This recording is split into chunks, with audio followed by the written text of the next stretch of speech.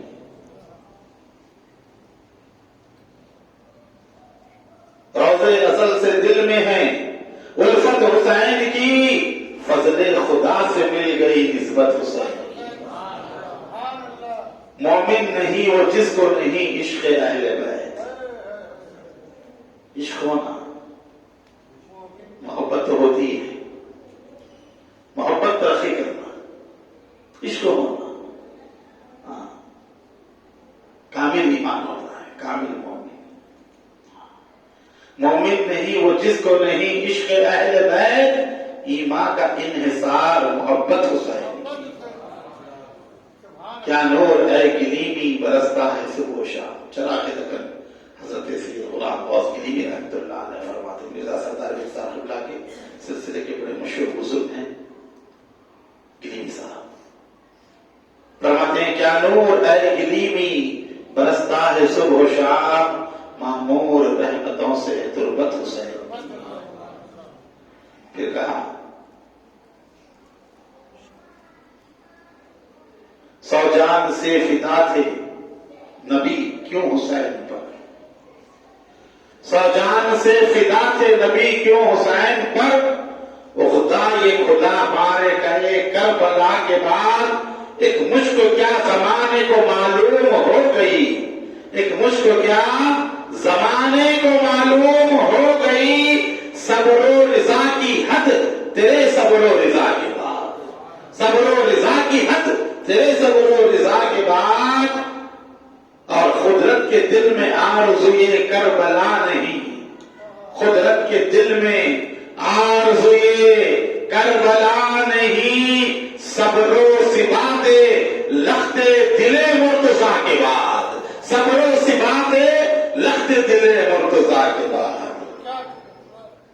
اور اس کے بعد کہا ہوتی روا پرستش غیر خدا اگر،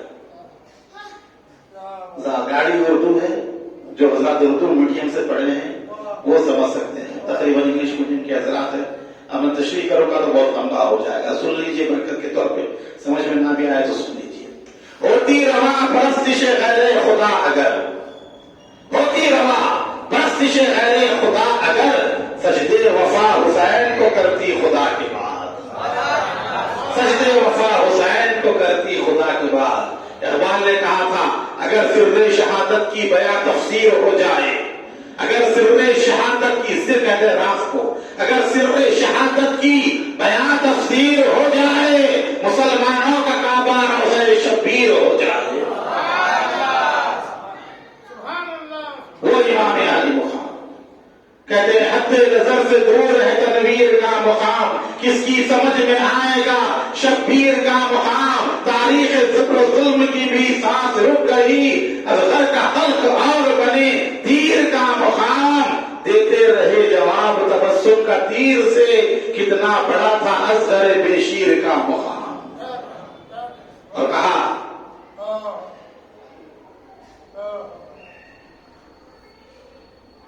زمین کربلا پر آج کیسا حشر برپا ہے، زمین کربلا پر آج کیسا حشر برپا ہے، مسلمانوں کے نرغے میں محمد کا نواسا ہے، مسلمانوں کے نرغے میں محمد کا نواسا ہے،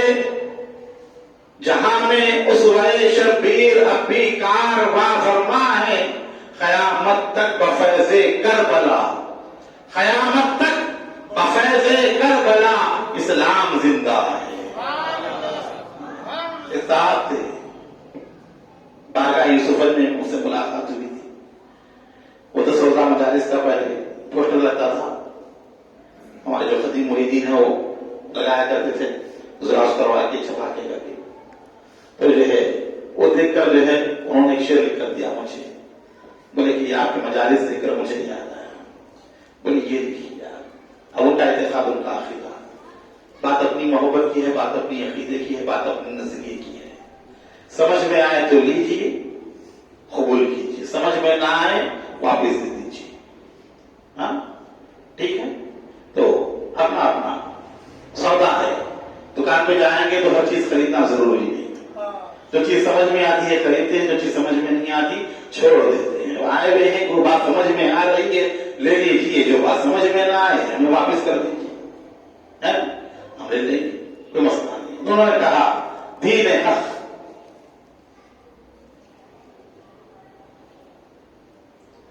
دین حق کربلا تک مصطفیٰ کے نام ہے، دین حق کربلا تک مصطفیٰ کے نام ہے، کربلا سے آج تک شبیر سے اسلام ہے، کربلا سے آج تک شبیر سے اسلام ہے۔ کہا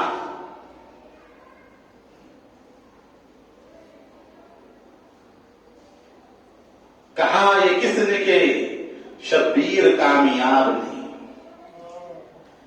کہا یہ کس نے کہ شبیر کامیاب نہیں، وہ جنگ جیتی ہے جس کا جواب نہیں۔ اور اقبال کہتے ہیں کارے کے حسین اختیارے کر دی، حسین نے کیا کام کیا ہے، کیا کارنامہ کیا ہے، کارے کے حسین۔ اقبال کے شعر یہ ہیں، لوگ ایسے ویسے جو ہے ووٹ پٹانگ باتوں کو اقبال سے منسوخ کر کے اقبال کے شعر بول کے پھیلاتے رہتے ہیں محرم میں، اسٹیٹس کے اوپر، واٹس ایپ کے اوپر۔ اقبال نے کیا کہا سنیے، کارے کے حسین اختیارے کر دی۔ کون سا کام حسین نے اختیار کیا ہے؟ کارے کے حسین اختیارے کر دی، در گلشن مصطفیٰ بہارے کر دی، مصطفیٰ کے گلشن میں بہار لائی امام حسین۔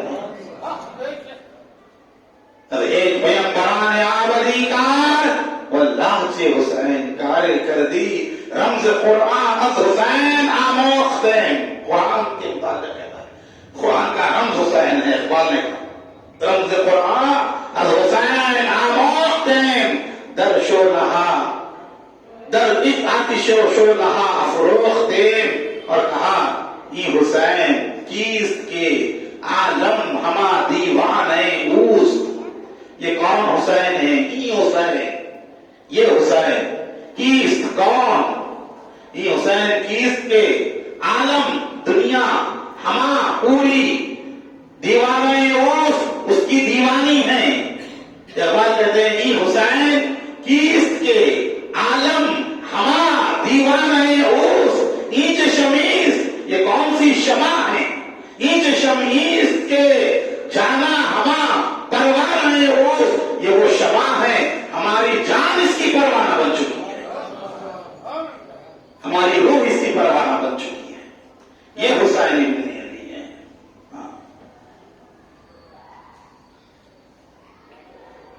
اور اس سے پہلے میں نے آپ کے سوانا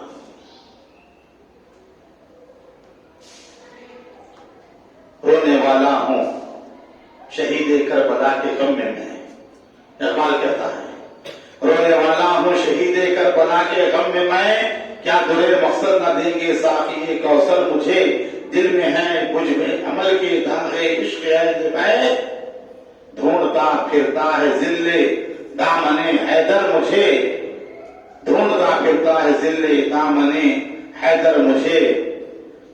الغرض اشیاء تو بہت ساری ہیں، انشاءاللہ تعالیٰ پھر دیکھیں گے کیونکہ وقت کافی ہو رہا ہے اور مضمون طویل ہے، طویل ہے بات، حیات چھوٹی ہے، بڑا ہے نام علی، کائنات چھوٹی ہے، بڑا ہے نام کائنات چھوٹی ہے، علی کو کیسے میں مولا کائنات کہوں، بڑا ہے نام علی کائنات چھوٹی ہے۔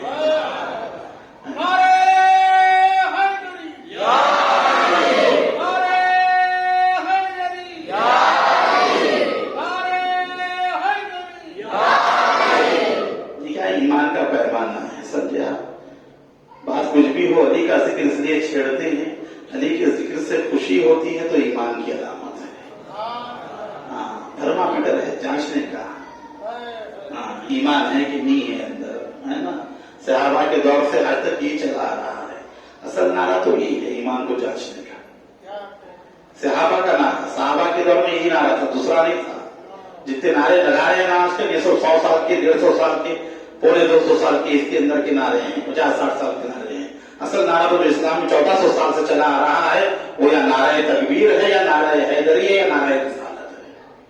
یہ تین ہی نعرے ہیں، چوتھے نعرے کا وجود نہیں تھا۔ ابھی جتنے نعرے جو لگا رہے ہیں لوگ، جو شم پکارتے رہتے ہیں جلسوں میں وغیرہ، یہ سب بات کے نعرے ہیں، سمجھا؟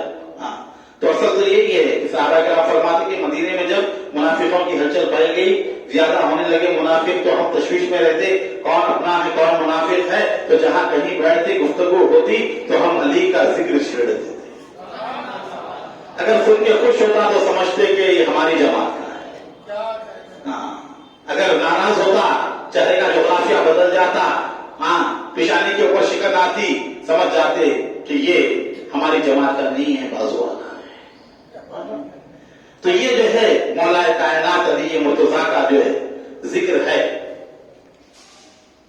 نبی کے ذکر سے ملتی ہے روح کو تسکین، علی کا ذکر لہو کو ابال دیتا ہے نا؟ تو وہ چیز ہے مولا کائنات کا ذکر۔ الغرض کل کی مجلس میں گفتگو جو ہو رہی تھی، آج کل کیا ہے کہ سوشل میڈیا کا دور ہے، ہر کوئی شخص جو ہے اپنے عقائد کو جو ہے بڑی تیزی کے ساتھ پھیلا رہا ہے۔ فیس بک پہ آپ دیکھتے ہیں، واٹس ایپ پہ آپ دیکھتے ہیں، انسٹاگرام پہ آپ دیکھتے ہیں، ہماری اکثریت اہل سنت جماعت کے بہت سارے لوگ جو اہل بیت سے محبت کرنے والے ہیں، ان کو سنی علماء کے ایسے تقاریر یا سنی ناخوانوں کی ایسی منقبتیں نہیں ملتی جس سے ان کو تسکین ہو، تو وہ لوگ کیا کرتے ہیں، شیعوں کی منقبتیں ڈال دیتے ہیں اسٹیٹس کے اوپر، واٹس ایپ کے اوپر۔ تقریباً جو ہے اس وقت جو ہے 70-80% جو ہے شیعہ منقبتیں سنیوں کے اسٹیٹس کے اوپر جو ہے چلی آ رہی ہیں۔ وہ ترنت کہ بھائی اس سے جو ہے محبت کا اظہار ہے، حضرت علی کی چاہت ہے، اس میں امام حسن امام حسین کی محبت ہے، تو جو ہے وہی لگاتے ہیں، سرکار علمدار دو عالم کا مددگار ہے، در کرار وغیرہ۔ اب یہ بھی کیا ہے، شیعوں کی پڑھی ہوئی ہے۔ اس طرح دوسری بھی منقبتیں ہیں۔ تو اب وہ بات جب بڑھتی ہے تو تقاریر اور بیانات کی طرف آتی ہے، اور اس وقت بہت سارے ایسے مقررین جو اپنے آپ کو وکیل اہل بیت کہتے ہیں، خود ساختہ وکیل اہل بیت۔ اہل بیت کو کسی وکیل کی ضرورت نہیں، نہ صحابہ کو کسی وکیل کی ضرورت ہے۔ وہاں بھی ازم کے لوگ اپنے آپ کو وکیل صحابہ کہتے ہیں، اور نافذی لوگ اپنے آپ کو وکیل اہل بیت، اور یہ دونوں لڑتے بیٹھے ہوئے ہیں۔ فیس بک پہ دیکھتے ہیں آپ، وہ بندے علوی کی تقاریر ہوں، آصف رضا علوی کی تقریریں ہوں، ہاں یا حسن اللہ یاری کی تقریریں ہوں، کھلے عام وہ جو ہے عقائد اہل سنت جماعت کے اوپر حملہ کرتے ہیں اور اس کے متعلق نازیبہ کلمات کہتے ہیں۔ تو خلافت راشدہ کے حوالے سے کل میں نے جو آپ کے سامنے مضمون بیان کیا تھا، اس کو اپنے ذہن میں رکھنے کے لیے کہا تھا کہ نظام خلافت کس طرح چلا، شیعہ اور سنیوں میں اختلاف کہاں سے پیدا ہوا۔ غدیر خم کے موقع پر رسول اللہ نے اعلان کیا ولایت کا، تو اہل تشیع حضرات وہاں سے امامت کو لیتے ہیں اور ان کے پاس نظریہ امامت کا ہے، اور حضور کے وصال کے بعد سقیفہ میں تمام صحابہ کرام نے حضرت صدیق اکبر رضی اللہ تعالیٰ عنہ کے دست مبارک پر بیعت کی، تو ہمارے یہاں سے خلافت کا آغاز ہے۔ اب وہ یہ کہتے ہیں کہ دیکھو یہ بات کیا ہے، یہ اس کو مانتے ہیں جس کا ہاتھ عمر نے اٹھایا، ہم اس کو مانتے ہیں جس کا ہاتھ نبی نے اٹھایا، اس طرح کی باتیں، جبکہ وہ معاملہ علیحدہ ہے، یہ معاملہ علیحدہ ہے۔ وہاں جو اعلان کیا گیا تھا اس کا پس منظر اور ہے، اور یہاں جو صحیفہ میں ابوبکر صدیق کے ہاتھ پر بیعت کی گئی، یہ حضور کے وصال کے بعد تمام صحابہ و مہاجر و انصار، بڑے بڑے صحابہ تھے، سب نے ان کے ہاتھ پر بیعت کی، کہتے ہیں کہ ابوبکر کو مانتے ہیں، عمر کو مانتے ہیں، عثمان کو مانتے ہیں، پھر علی کو مانتے ہیں، اور اس کے بعد جہاں بات آتی ہے حسین کی تو حسین کی طرف ہو جاتے ہیں اور یزید کے خلاف بولتے ہیں، حسین کی تو تعریف کرتے ہیں، حسین کے مخالفین کی مذمت نہیں کرتے، اور یہ تاثر دینے کی کوشش کی جاتی ہے کہ دیکھو اس سال کے جو بیانات ہوئے رافضیوں کے، شیعوں کے، انہیں کھلے عام بیان کیا گیا، خلافت راشدہ جن طریقوں پر قائم ہوئی اسی طریقے پر یزید کی خلافت ہے۔ سنیوں کو حق نہیں بنتا یزید کے خلاف بولیں یا حسین کی تعریف کریں، کیوں؟ یزید کی خلافت میں بھی وہی چیزیں ہیں جو خلفائے ثلاثہ کی خلافت میں تھی۔ خلفائے ثلاثہ کی خلافت جن طریقے سے قائم ہوئی یزید بھی اسی مثال دی کہ خلیفہ دوم کو خلیفہ اول نے منتخب کیا، حضرت معاویہ نے یزید کو منتخب کیا، طریقہ ہوئی، وہاں صدیق منتخب کر رہے ہیں یا امیر معاویہ منتخب کر رہے ہیں، ابوبکر کے ہاتھ پر صحابہ نے بیعت کی، اور یہاں یزید کے ہاتھ پر کئی لوگوں نے بیعت کی، وہاں پر عمر نے رکن شورا بنائی، شیعہ کی کمیٹی بنائی، اور یہاں جتنے رکن شورا تھے وہ سب یزید کو مانتے تھے، لہذا یزید کی خلافت بھی انہی اصولوں پر ہے جو خلفائے راشدین کے اصولوں پر ہے۔ تو یہ بہت بڑا دھوکہ اس انداز سے دیا جا رہا ہے، سننے میں معلوم ہے ہمیں اسی طریقے کو آزمایا گیا، اسی طریقے پہ کاربند ہوئے، نہیں، اختلاف جو ہوا یزید سے اسی بنا پر ہوا کہ اس کا انتخاب خلافت راشدہ کے طریقے پر نہیں تھا۔ حسن مشتبہ کی شہادت کے بعد حضرت امیر معاویہ نے اپنی سلطنت کو مضبوط کیا، بڑے بڑے سیاستدان، بڑے بڑے مدبر، بہت بڑے لوگ، ذہین سب کو جمع کیا، اپنی طاقت کو بڑھایا، اپنی سلطنت کو مضبوط کیا، عمر بن عاص کو مصر کا گورنر بنایا گیا، وغیرہ بن شعبہ کو کوفے کا گورنر بنایا گیا، زیاد کو بصرے کا گورنر بنایا گیا، یہ سخت ترین لوگ تھے بہت، اپنی سلطنت مضبوط کی۔ جو معاہدہ ہوا، جو صلح ہوئی تھی، اس میں ایک شرط یہ تھی کہ امیر معاویہ کسی کو اپنے بعد خلیفہ نامزد نہیں کریں گے، کسی کا انتخاب نہیں کریں گے، یہ امام حسن سے صلح کی شرط تھی۔ پھر دوبارہ خلافت حسن کو پہنچے گی، امیر معاویہ رضی اللہ عنہ کے بعد ہوا کیا؟ اس سے پہلے کہ خلافت پہنچتی، حسن کو بھی راستے سے ہٹا دیا گیا۔ ہیرا کیوں سنبھالا ہے؟ مدینے کے غریب مسلمانوں کے پاس ہیرا کہاں سے آیا؟ سوال تو یہ بھی ہوتا ہے، جادا کے پاس ہیرا کہاں سے آیا؟ ہیرا کس کے پاس ہوتا ہے؟ عوام الناس کے پاس ہوتا ہے؟ تو ہیرا ڈالا گیا زہر کی جگہ، حسن کی شہادت ہوئی، حسن ہٹ گئے۔ اب اس کے بعد میدان کس طرح بنا، یزید کس طرح آیا؟ نہ ابو بکر کے طریقے پہ آیا، نہ عمر بن خطاب کے طریقے پہ آیا، نہ عثمان بن عفان کے طریقے پہ آیا یزید. حضرت امیر معاویہ رضی اللہ تعالیٰ مغیرہ بن شعبہ کو گورنری سے نکالنا چاہتے تھے کوفے کی. ابن عندہ کو رکھنا چاہتے تھے. جب معلوم پڑا حضرت مغیرہ کو، وہ سیدھے پہنچے امیر معاویہ کے پاس، یزید سے مل کر کہا کہ دیکھو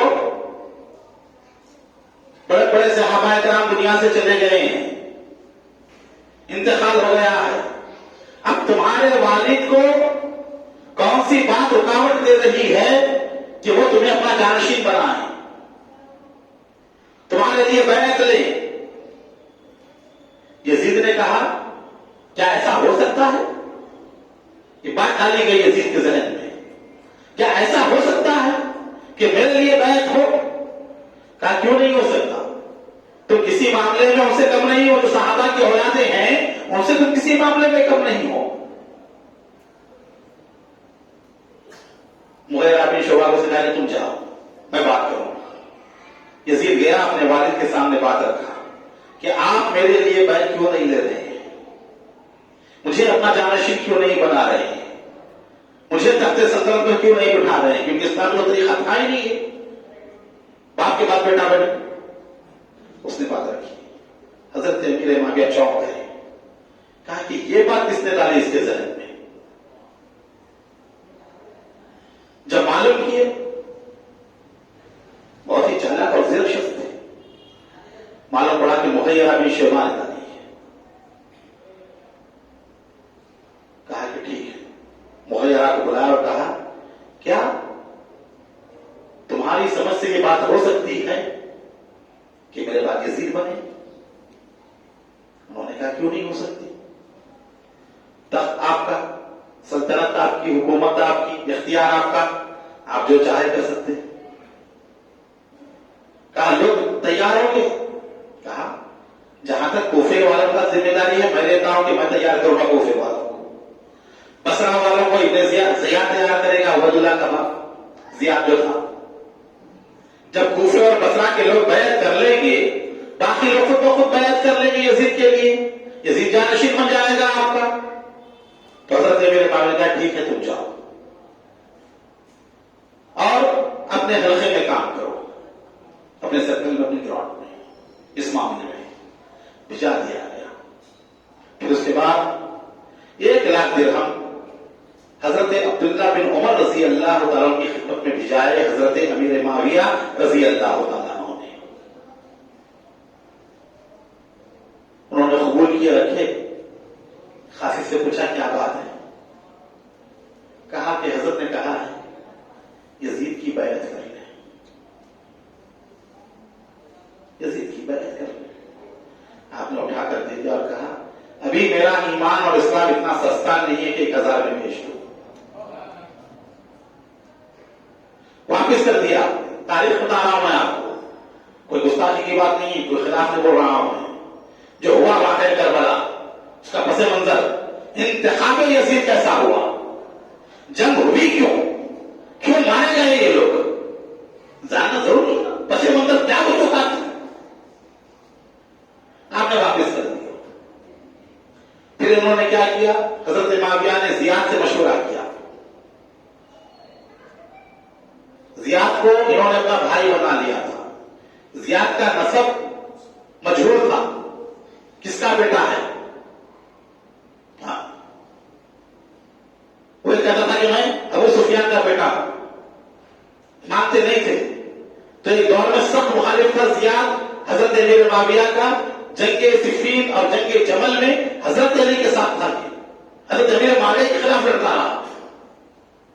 جب حضرت علی کی شہادت ہوئی، حسن مشتبہ جب دستبردار ہوئے تو انہوں نے اعلان کیا کہ یہ میرا بھائی ہے، ابو سفیان کا بیٹا ہے.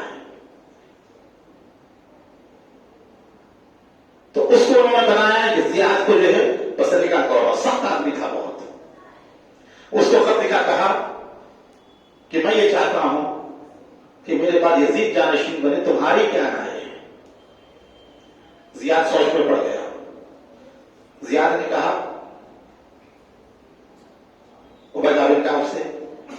کہ حضرت امیر معاویہ یزید کو بنانا چاہتے ہیں جانشین، اور مجھ سے مشورہ طلب کیا ہے، اور یزید کے طرف فلاں فلاں فلاں فلاں فلاں خرابیاں ہیں،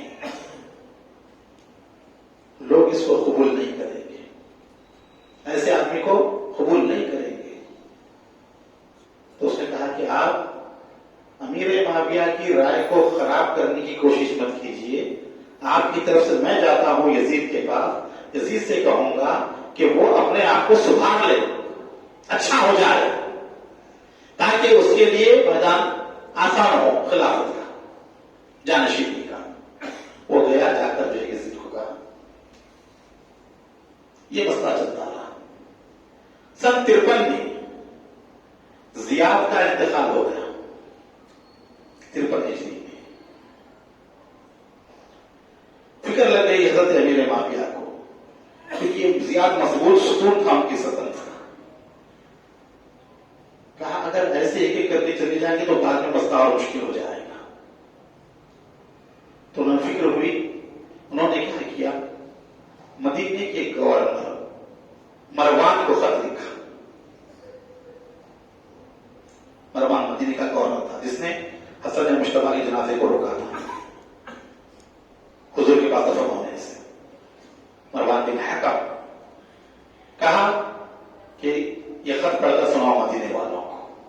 مسجد نبوی میں تمام لوگوں کو بلایا گیا، خط پڑھ کر سنایا گیا کہ حضرت امیر معاویہ نے لکھا ہے کہ اب وہ ضعیف ہو چکے ہیں، بوڑھے ہو چکے ہیں، وہ یہ چاہتے ہیں کہ ان کے بعد امت میں اختلاف نہ ہو، لڑائی جھگڑے نہ ہو، جیسے عثمان غنی کی شہادت کے بعد مسئلے ہوئے تھے، دوبارہ اس طرح کے واقعات نہ ہو۔ تو وہ یہ چاہتے ہیں کہ اپنی ہین حیات، اپنی زندگی میں وہ اپنا جانشین نامزد کر دے کسی کو۔ آپ لوگوں کی کیا رائے ہے؟ مدینے والوں نے کہا کہ بہت اچھی بات ہے، اگر وہ اپنی زندگی میں کسی کو اپنا جانشین بنانا چاہتے ہیں، پہلے اس کو منتخب کریں، پھر اس کا نام ہمارے پاس بھیجائیں، تب ہم اپنی رائے دیں گے اس کے متعلق۔ یہ خط کا جواب گیا حضرت امیر معاویہ رضی اللہ عنہ کے پاس۔ حضرت امیر معاویہ رضی اللہ عنہ نے پھر دوسرا خط بھیجایا جس میں لکھا ہوا تھا کہ اس امت میں میرے بعد فتنہ نہ ہو، ایسے حالات پیدا نہ ہو جیسے عثمان غنی کی شہادت کے وقت حالات پیدا ہوئے تھے یا ان کے بعد حالات پیدا ہوئے تھے۔ اسی لیے میں نے بہتر اور مناسب یہ سمجھا کہ میرے بعد میرا جانشین یزید ہو۔ اعلان ہوا مسجد نبوی میں، نامنیٹ ہوا، یزید کا نام کا اعلان ہوا، یزید کو جانشین بنانا چاہتے ہیں حضرت۔ تو سب سے پہلے جس نے مخالفت کی مجموعے میں وہ ابو بکر صدیق کا بیٹا عبد الرحمن تھا۔ وہ کھڑے ہو گئے، کہا یہ کیا بات ہوئی؟ تو کہا حضرت امیر معاویہ نے وہی طریقہ اختیار کیا ہے جو صدیق اکبر نے طریقہ اختیار کیا۔ انہیں جواب دیا، بتایا گیا ابو بکر صدیق نے اپنے انتقال سے پہلے عمر بن خطاب کو اپنا جانشین بنایا تھا، اسی طریقے کے اوپر حضرت امیر معاویہ نے یزید کو اپنا جانشین نامزد کیا ہے اپنی زندگی ہی میں۔ عبد الرحمن بن ابو بکر کھڑے ہوئے اور کہا خدا کی قسم ابو بکر نے اپنے بیٹے کو جانشین نہیں بنایا۔ فرق ہے، جو مثال دی جا رہی ہے کہ ابو بکر نے بنایا، ابو بکر نے اپنے بیٹے کو جانشین نہیں بنایا، عمر نے اپنے بیٹے کو جانشین نہیں بنایا، ایسے لوگوں کو بنایا جن سے ان کا دور کا خاندانی راستہ بھی نہیں تھا۔ ہم اس کو نہیں مانتے۔ مروان نے کہا پکڑو اسے، مارو، کتنا اٹھے گا یہاں سے ہٹے گا۔ آپ دوڑتے ہوئے بھاگے، اپنی بہن ام المومنین عائشہ صدیقہ کے گھر میں گھس گئے، کہا کہ مجھے پناہ دو۔ ام المومنین نے پناہ دیا آپ کو، کہا کہ عبد الرحمن کو میں نے پناہ دی ہے، کوئی راہ نہ لگائے۔ یہ پہلی مخالفت کرنے والی پہلی ذات عبد الرحمن بن ابو بکر کی۔ پھر اس کے بعد 2000 کہا کہ ہم نہیں مانتے۔ یہ بات لکھ کر بھجائی گئی۔ 7 سال تک یزید کو جانشین بنانے کے لیے کام چلتا رہا۔ 53 55 سے لے کر سن 60 ہجری تک میدان بنتا رہا یزید کے لیے. جتنے کمزور لوگ تھے, جتنے جو ہے غریب لوگ تھے, پیسے دے کر, مال دے کر, دباؤ ڈال کر جس کے جیسا کرنا تھا اس سے بیعت لی. درود پاک پڑھیں اللہم صلی علی سیدنا مولانا محمد وعلی آل سیدنا و مولانا محمد وبارک وسلم صلاۃ و سلام علیک یا رسول اللہ وعلی آلک و اصحابک یا حبیب اللہ صلی اللہ تعالی علیہ وسلم. پیچھے کی بچے کھڑکیاں کھول لیں, دروازے کھول لیں ادھر کے, تاکہ گرمی نہ ہو. آپ بیٹھے رہیں, درود شریف پڑھیے اللہم صلی علی آواز بلند.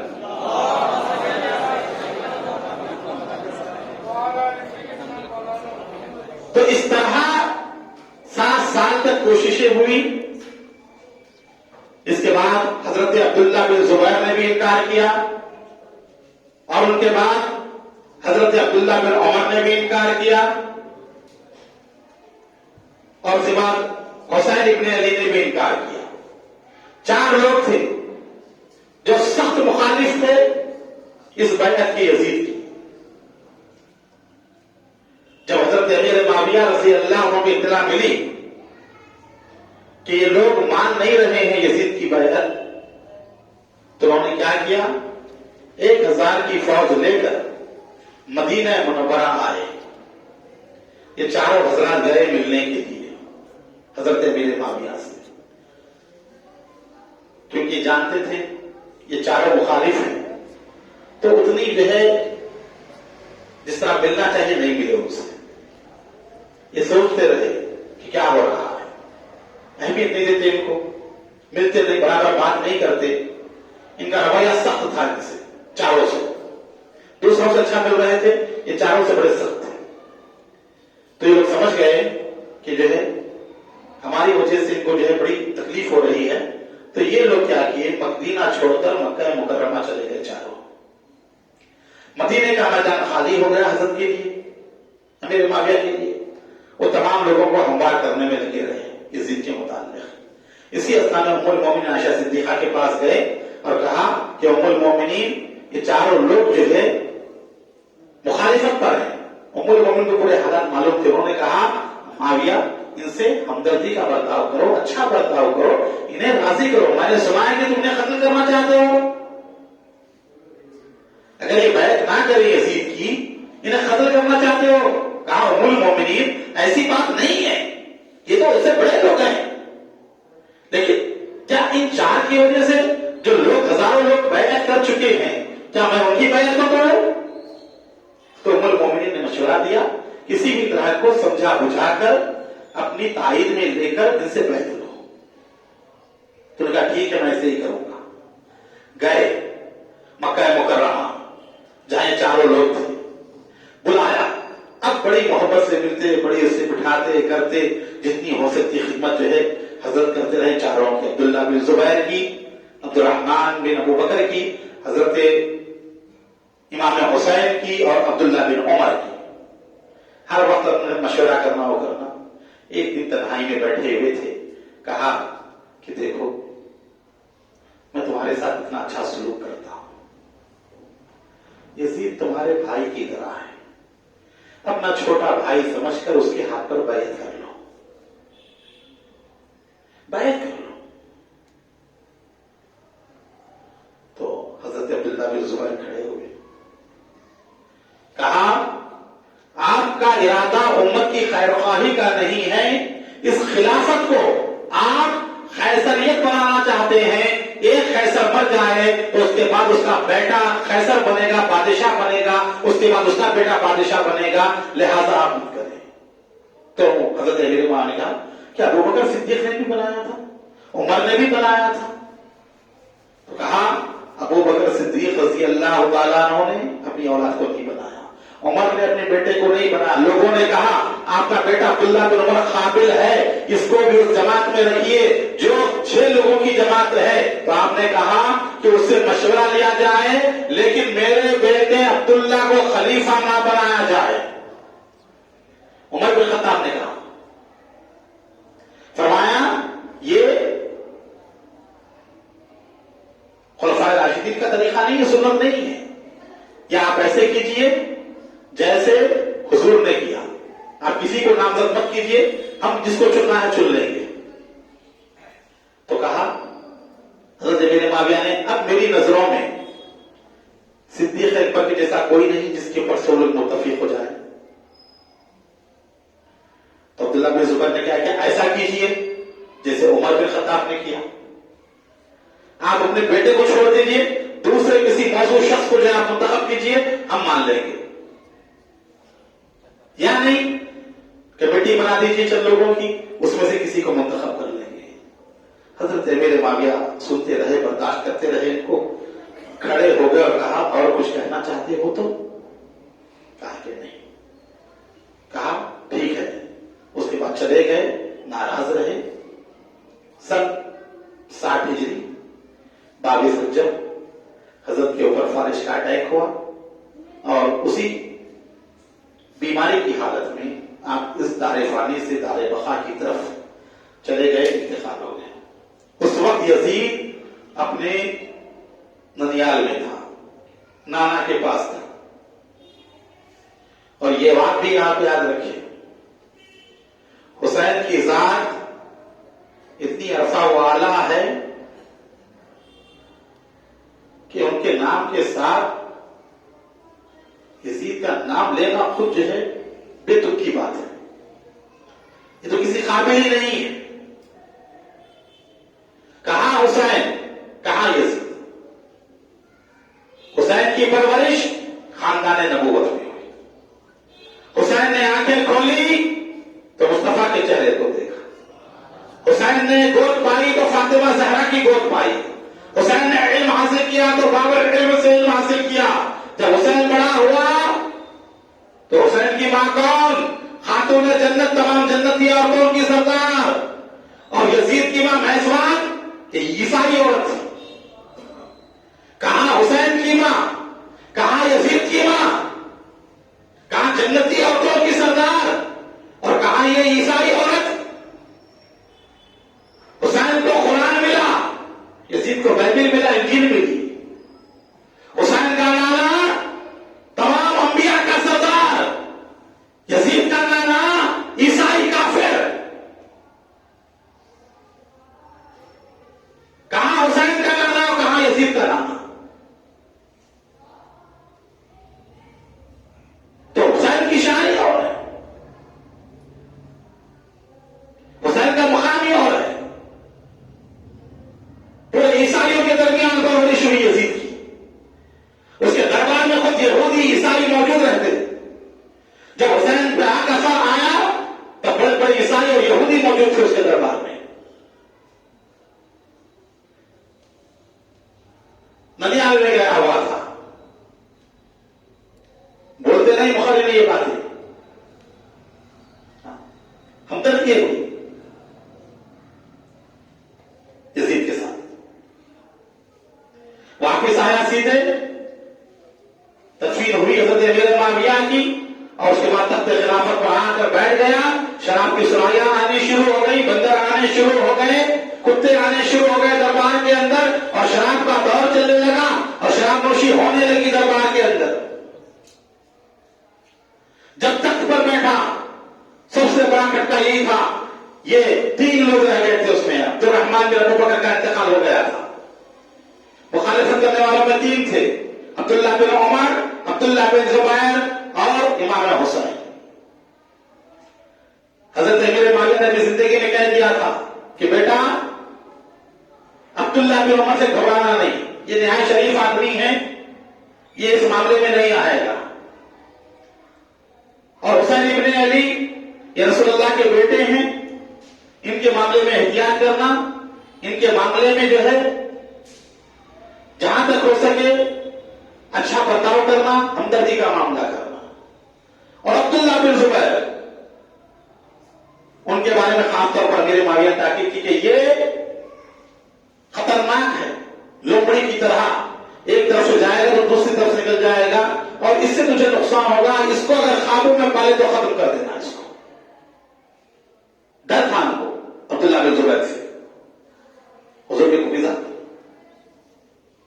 تھے عبداللہ بن زبیر.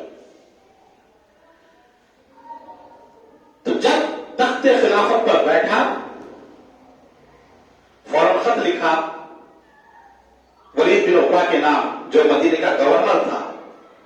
کہ ان تینوں کو بلاؤ اور میری بیعت لو، بیعت کر لے تو ٹھیک ہے ورنہ فوراً قتل کر دو۔ رات کے وقت مغرب اور عشاء کا درمیانی وقت تھا۔ امام حسین اور عبداللہ بن زبیر مسجد نبوی میں بیٹھے ہوئے ہیں۔ قاصد آیا، بچہ، ایک نوجوان بچہ عمر بن عثمان، آ کر کہا گورنر مدینہ نے آپ دونوں کو بلایا ہے گورنر ہاؤس پر۔ امام حسین نے عبداللہ بن زبیر کی طرف دیکھا، کہا کیا معاملہ ہے ایسے وقت میں جبکہ گورنر کسی سے ملاقات نہیں کرتا، ہمیں بلایا گیا ہے؟ تو عبداللہ بن زبیر نے کہا کہ مجھے یہ معلوم ہوتا ہے کہ حضرت امیر معاویہ کا انتقال ہو چکا ہے اور یزید اپنی بیعت کے لیے ہمیں بلایا ہے، کہا آپ کیا کریں؟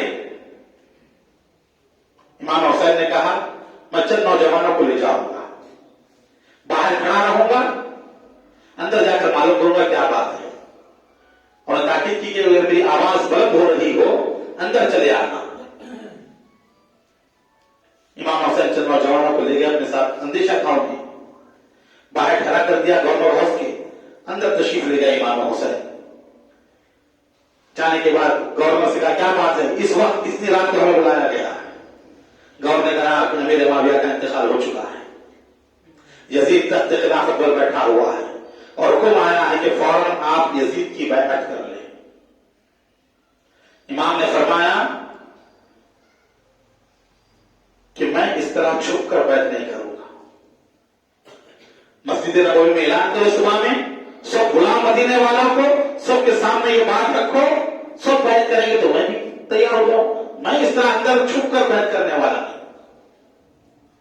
مروان بیٹھا ہوا تھا، امام نکل رہے تھے، مروان نے کہا پکڑو مار دو، اگر یہ یہاں سے بچ کر نکلے گا نا بہت سارے لوگوں کو گمراہ کرے گا، بہت سارے لوگوں کو ساتھ لے جائے گا، ابھی اس کا خاتمہ کر دو۔ امام اٹھے، تلوار نکالے اور کہا مروان کیا تو مجھے مارے گا یا مجھے یہ مارے گا؟ جیسے تلوار نکالا تھا گھبرا گیا ولی، کہا کہ نہیں آپ جائیں، بھجا دیا گیا امام حسین کو۔ ولی نے کہا مروان خدا کی قسم پوری دنیا کی مال و دولت مجھے مل جائے، پھر کہا جائے کہ حسین کے خون سے اپنے ہاتھوں کو رنگین کرو، تو خدا کی قسم میں حسین کے ہاتھوں سے اپنے خون کو رنگین نہیں کروں گا۔ بڑا بدبخت ہوگا وہ شخص جو قیامت کے دن خدا کے حضور اس حال میں حاضر ہوگا کہ اس کے ہاتھ حسین کے خون سے رنگین ہوں گے۔ اور یہ تو صرف بیعت کے لیے مکہ ختم کرو۔ مروان نے کہا میں نے ایسے ہی کہہ دیا تھا، ٹال دیا اس بات کو۔ امام تشویش میں تھے، کیا کریں، مدینے میں رہیں گے تو یہ حالات پیش آئیں گے۔ آپ نے کہا چلو اب چلتے ہیں، مدینہ چھوڑ کر مکے کی جانب جائیں گے، مقام امن ہے۔ اپنے گھر والوں کو تیاری کا حکم دیا، حضور پاک صلی اللہ علیہ وسلم کے روضے مبارک پر آئے، اپنے نانا جان سے اجازت لے رہے کہ نانا جان اجازت دیجئے، آپ کا وہ نواسا جسے آپ کندھوں پر بٹھاتے تھے، جسے آپ گودی میں کھلاتے تھے، جسے لے کر مدینے کے بازاروں میں پھرتے تھے، آج مدینے کی تنگلیاں تنگ ہو چکی ہیں، آج مدینے میں رہنا اس کے لیے دشوار ہے۔ نانا جان آپ کے جوار کو چھوڑ کر جا رہا ہوں، آپ کے شہر کو چھوڑ کر جا رہا ہوں، آج لوگ میرے دشمن ہو چکے ہیں، مجھے رہنے نہیں دے رہے مدینہ منورہ میں، میرے اوپر دباؤ ڈالا جا رہا ہے اور مجھے مجبور کیا جا رہا ہے کہ میں یزید کی بیعت کر لوں، میں یہ گوارا نہیں کرتا، اپنے نواسے کو اجازت دیجیے۔ امام نے حضور کی بارگاہ میں سلام کیا، جنت البقیع میں آئے، اپنی ماں شہزادی کونین سیدہ طیبہ طاہرہ بی بی فاطمہ الزہرا سلام اللہ تعالی علیہا کی بارگاہ میں امام نے سلام عرض کیا اور اپنے بھائی حسن مصطفیٰ کی خبر پر سلام کیا اور کہا اے اماں اپنے بیٹے کا سلام لے لے، اے میری ماں جا رہا ہوں اس شہر کو چھوڑ کر، نہیں چاہتا تھا کہ یہاں چھوڑ کر جاؤں لیکن حالات ایسے ہو گئے ہیں مجھے چھوڑ کر جانا ہے۔ ایک ایک مزار پر جا کر امام سلام کر رہے ہیں، آدھی رات ہوئی، امام نے حکم دیا عباس اونٹوں کو تیار کرو اور خاندان کے گھر والوں کو لے لو۔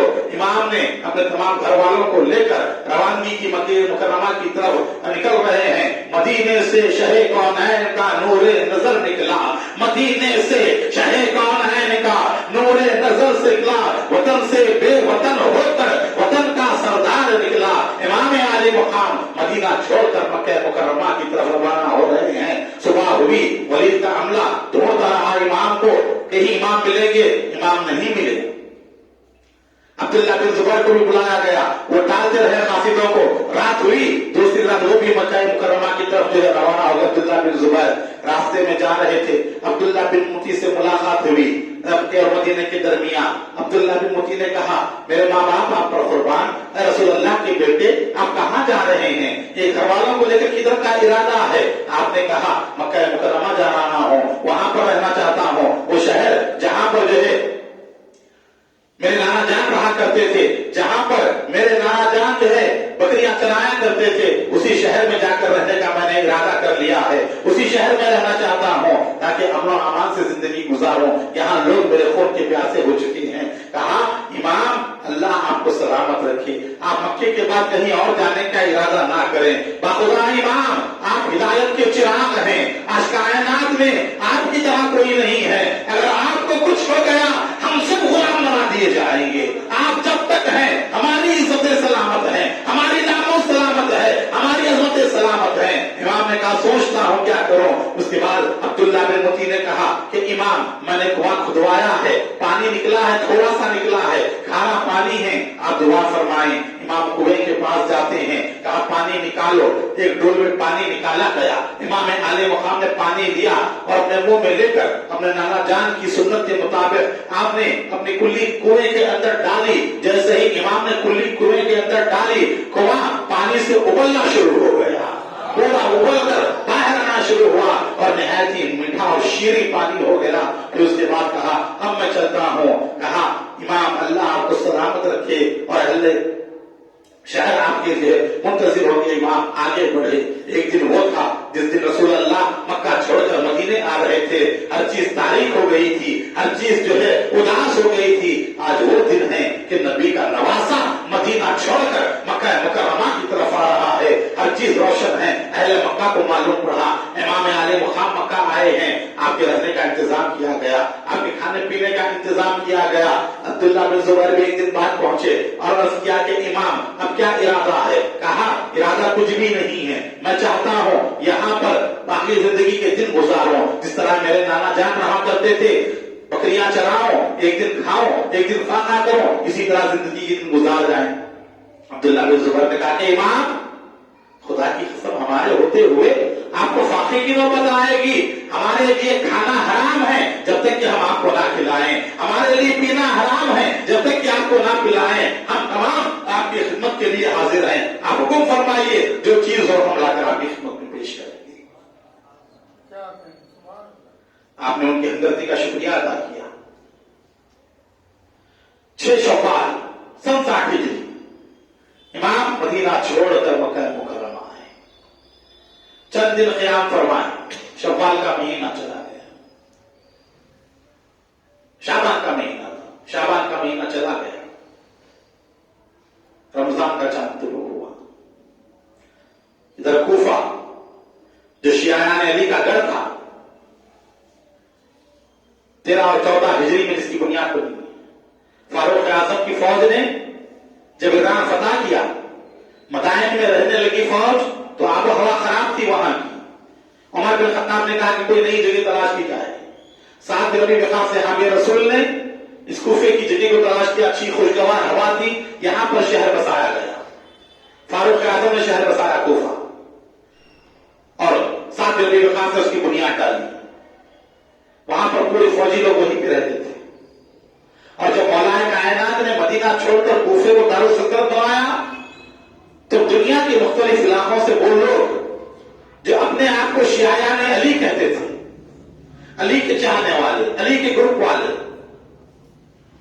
2 گروپ تھے۔ جنگ صفین میں ایک وہ لوگ تھے جو حضرت علی کی طرف تھے، یہ اپنے آپ کو شیعیان علی کہتے، اور ایک لوگ وہ تھے جو حضرت امیر معاویہ کی طرف تھے، وہ اپنے آپ کو شیعیان معاویہ کہتے۔ اور شیعیان معاویہ تو ختم ہو گئے، لیکن یہ شیعیان علی کا سلسلہ چلتا رہا، آج تک یہ نام باقی رہا ان کا، شیعہ کا۔ تو پورے شیعہ وہیں پر آ کر بڑھ گئے۔ تو علی کے سلطنت کے دور میں، خلافت کے دور میں کوفہ علی کے شیعوں کا گڑھ تھا، پورے چاہنے والے علی کے وہی پر آباد ہوئے۔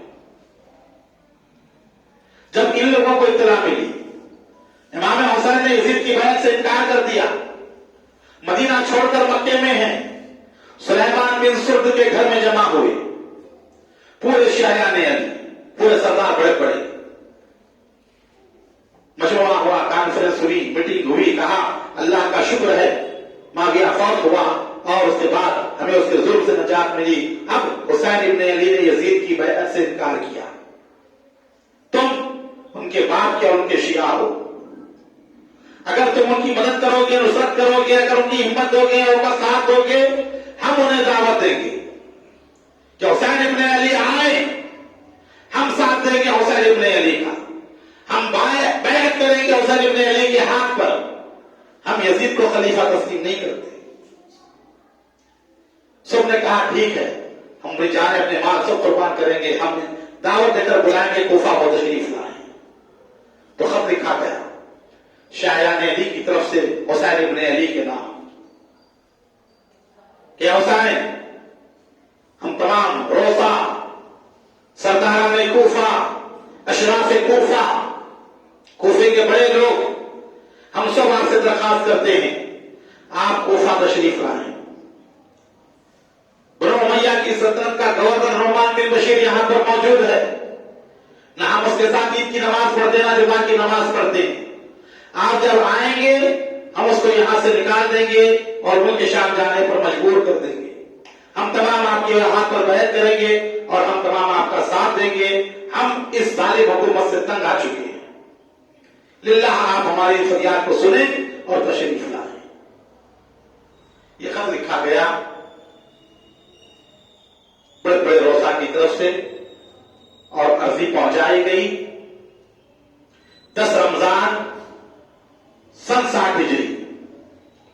عبداللہ بن سبائی اور عبداللہ بن دال یہ دونوں 6-7 خط کوفے سے لے کر آئے، امام کی خدمت میں پیش کیا، کوفے والے آپ کو بلاتے ہیں، آپ کی بیعت کرنے کے لیے تیار ہیں، آپ آئیں، ہمارا ساتھ دیں، ہم اس ظالم حکومت کے ساتھ نہیں رہیں گے۔ امام دیکھتے ہیں اور خاموش بیٹھتے ہیں۔ 10 سے لے کر 14 رمضان 15 رمضان تک خطوط کا سلسلہ جاری رہا۔ ایک روایت میں ہے 150 خط آئے، ایک روایت میں 600 خط ہے اور ایک روایت میں جو ہے 6000 خطوط ہے۔ سلسلہ چلتا رہا، ہر آدمی خط دیتا گیا، آپ تشریف لائیے، ہم انتظار میں، آپ تشریف لائیے، انتظار میں ہیں، فصلیں پک کر تیار ہو چکی ہیں، ہماری تجارت عروج پر ہے، ہمارے پیسے آنے والے ہیں، ہمیں تمام چیزیں اٹھا کر رکھ دی ہیں، جب آپ آئیں گے ہتھیار خریدیں گے اور ہم حکومت کے خلاف کھڑے ہوں گے۔ ایک بات دیگر خطوط آتے رہے، امام دیکھ کر خاموش بیٹھتے رہے۔ آخر میں لکھا کہ امام، ہم آپ کی خدمت میں معروضہ رکھ رہے ہیں، اگر آپ نہیں آئیں گے تو کل خدا کی بارگاہ میں ہم یہی بات پیش کریں گے کہ اے اللہ، ہم نے تیرے نبی کے نواسے کو دعوت دی، انہوں نے ہماری دعوت کو قبول نہ کیا، اس لیے باہر مجبور ہو کر ہم نے یزید کی بیعت کر لی، اس کا وبال آپ کے اوپر ہوگا۔ امام دیکھ کر ارادہ کرتے ہیں کوفہ جانے کا۔ اکابر صحابہ کو اطلاع ملتی ہے، وہ آتے ہیں امام کی خدمت میں، کہتے ہیں کہ امام خدا کے لیے آپ کوفہ مت جائیے، وہ ایک منور شہر ہے جہاں آپ کے والد کو شہید کیا گیا، جہاں آپ کے بھائی پر قاتلانہ حملہ ہوا، یہ بلانے والے آپ کے ساتھ غداری کریں گے، دھوکہ دیں گے، خدا کے لیے آپ نہ جائیں۔ آپ نے کہا یہ خطوط ہیں، یہ خط ایسے لکھے انہوں نے، کہا کہ اللہ کی بارگاہ میں ہم یہ بات رکھیں گے، معروضہ کیا ہم امام نہیں آئے، صحابہ رک رہے ہیں، امام کہہ رہے ہیں کہ ان کی رسد کے لیے جانا مجھے ضروری ہے، سب بلا رہے ہیں مجھے۔ تب امام نے کہا کہ ایک ترکیب کرتے ہیں جس سے آپ کو بھی اطمینان ہو جائے اور مجھے بھی اطمینان ہو جائے، میں نہیں جاتا ہوں، اپنے چچا بھائی مسلم بن عقیل کو بھی جاتا ہوں، وہ جا کر وہاں رہیں گے اور وہاں کی اطلاع مجھے دیں گے، جب اطمینان ہو جائے گا کہ واقعی لوگ وہاں کے ہمارے ساتھ ہیں، تب آپ کو بھی اطمینان ہو جائے گا، تب میں جاؤں گا۔ کہا ٹھیک ہے۔ یہ امام حسین کی بہن بھی ہوتے ہیں، مسلم بن عقیل، حضرت علی کے داماد، آپ نے منتخب کیا کہ مسلم میری طرف سے تم جا کر دیکھو وہاں تم اگر اطمینان حاصل کر لو تو مجھے خط لکھنا، میں آ جاؤں گا۔ صحابہ بھی مطمئن ہو گئے۔ اس کے بعد مسلم بن عقیل مدینہ منورہ گئے، اپنے دونوں بیٹوں کو لیا اور رخت سفر باندھا اور کوفے کی جانب روانہ ہوئے۔ لوگوں کو اطلاع ملی، روزانہ جا کر بیٹھ جاتے تھے راستے پر، جو مکے کی سمت سے آتا تھا، صبح سے شام تک انتظار کرتے، پھر رات ہوتی تو مایوس ہو کر واپس آ جاتے۔ ایک مرتبہ جب دیکھا کہ گرد اڑ رہی ہے، سمجھ گئے کہ امام حسین آ رہے ہیں، گئے استقبال کے لیے، دیکھا کہ مسلم بن عقیل ہے، انہوں نے خط دیا۔ امام نے خط دکھا کہ میرے معتمد اور میرے نائب مسلم بن عقیل کو میں بھیج رہا ہوں، یہ اگر تمہارے حالات سے مطمئن ہو، تمہاری کیفیت جو تم نے لکھی ہے، جو تم مطالبہ کرے میرے آنے کا، اگر یہ جواب دیں، یہ اطمینان کریں تو میں آ جاؤں گا انشاءاللہ۔ اور فرمایا امام عادل وہی ہے جو لوگوں کے درمیان کتاب و سنت کے مطابق فیصلہ کرنے والا، حدود اللہ قائم کرنے والا۔ مسلم بن عقیل آئے، جیسے ہی پہنچے کوفہ میں، 12,000 کوفیوں نے بیعت کیا پہلے دن، دوسرا تیسرا دن ہو گیا، 8 دن کے اندر 18,000 کوفیوں نے بیعت کی۔ حضرت مسلم بڑے خوش ہوئے، کہا کہ اتنے لوگ بیعت کر رہے ہیں، امام پر جان قربان کر دیں گے، مال قربان کر دیں گے، امام کا ساتھ دیں گے ہم۔ مطمئن ہوئے اور خط لکھا امام کو کہ امام یہاں حالات بڑے اچھے ہیں، اب تک کے 18,000 لوگ بیعت کر چکے ہیں، بیعت کا سلسلہ جاری ہے، ابھی سب آپ کے منتظر ہیں، آپ کوئی قسم کا اندیشہ نہ رکھیں، بے فکر ہو کر آپ ان متعلقین کے ساتھ تشریف لائیں، سب لوگ چشم بہرا ہیں آپ کے راستے میں آ کے بچھائے ہوئے۔ یہ خط گیا، پھر ادھر حالات تبدیل ہوئے۔ ہر حکومت میں جاسوس ہوتے ہیں، مخبر جسے کہتے ہیں، مخبری کرنے والے شروع سے ہوتے ہیں۔ انہوں نے مخبری کی، یزید کو خط لکھا کہ اب کوفہ تیرے ہاتھ سے نکل گیا، حسین ابن علی آنے والے ہیں، حسین نے اپنے بھائی مسلم کو بھیجا دیا ہے، مسلم بیعت لے رہے ہیں، اگر تو بچانا چاہتا ہے کوفہ تو کسی سخت آدمی کو کوفے کا گورنر بنا، نعمان بن بشیر یا تو بزدلی کا مظاہرہ کر رہے ہیں یا بزدل ہے، یا آمدن بتا رہے ہیں کہ وہ ان کے مقابلہ نہیں کر سکتے، خاموش بیٹھے ہوئے، کوئی کاروائی انہوں نے نہیں کی ہے۔ نعمان بن بشیر نرم دل آدمی تھے، مدینے میں پہلے پیدا ہونے والے شخصوں میں انصار کے پاس نعمان بن بشیر رضی اللہ تعالیٰ صحابی رسول تھے۔ خط لکھا گیا، یزید نے جب پڑھا چہرہ سرخ ہو گیا، فوراً یزید نے کیا زیاد کے بیٹے عبید اللہ کو خط لکھا، زیاد کا بیٹا بھی سخت تھا عبید اللہ، اس نے کہا کہ میں نے تجھے بصرے کے ساتھ ساتھ کوفے کی گورنری بھی دی ہے، سیدھے جا، وہاں پر مسلم بن عقیل آیا ہوا ہے، اس کو گرفتار کر میری بیعت لے، ورنہ اس کو قتل کر دے، اور حسین ابن علی آئے تو انہیں بھی گرفتار کرنا، میری بیعت لینا، اور ہر کسی کو سختی سے نپٹنا۔ جب یہ خط پہنچا، عبید اللہ ابن زیاد تیار ہوا جانے کے لیے، 500 آدمیوں کی دستہ لے کر، فوج لے کر نکل پڑا، سب کو چھوڑ دیا، 10-12 آدمی کو لے کر کوفہ میں داخل ہوا۔ رات کا وقت تھا، حجازی لباس پہن کر آیا ہوا تھا، مکے کے لوگ جس طرح کپڑے پہنتے تھے اسی طرح کپڑے پہنے تھے، اس نے نقاب لگا ہوا تھا، لوگ امام حسین کے انتظار میں تھے بیٹھے ہوئے۔ جب یہ آیا تو سمجھے کہ امام آ رہے ہیں، سب کہے مرحبا ابن رسول اللہ، مرحبا ابن رسول اللہ، مرحبا ابن رسول اللہ۔ یہ غور سے دیکھتا رہا کہ چہرے کو، کون کون آگے ہے، کون کون پیش ہے، کون کون آگے بڑھا ہوا ہے، کون کون حکومت کا مخالف ہے۔ لوگ حیران ہوئے کہ ہم اتنے نعرے لگا رہے ہیں، کوئی جواب نہیں آ رہا ہے۔ اگر حسین ابن علی ہوتے تو کچھ جواب دیتے، کچھ کہتے۔ ایک شخص آگے بڑھا، مشال سامنے لے گیا اور چہرے سے نقاب ہٹایا، دیکھ کر حیران ہو گیا کہ حسین ابن علی نہیں ہے، عبید اللہ ابن زیاد ہے۔ کہاں ہے لوگوں؟ یہ تو عبید اللہ ابن زیاد ہے۔ دیکھنا تھا لوگ مایوس ہو کر چلے گئے اپنے گھروں کو.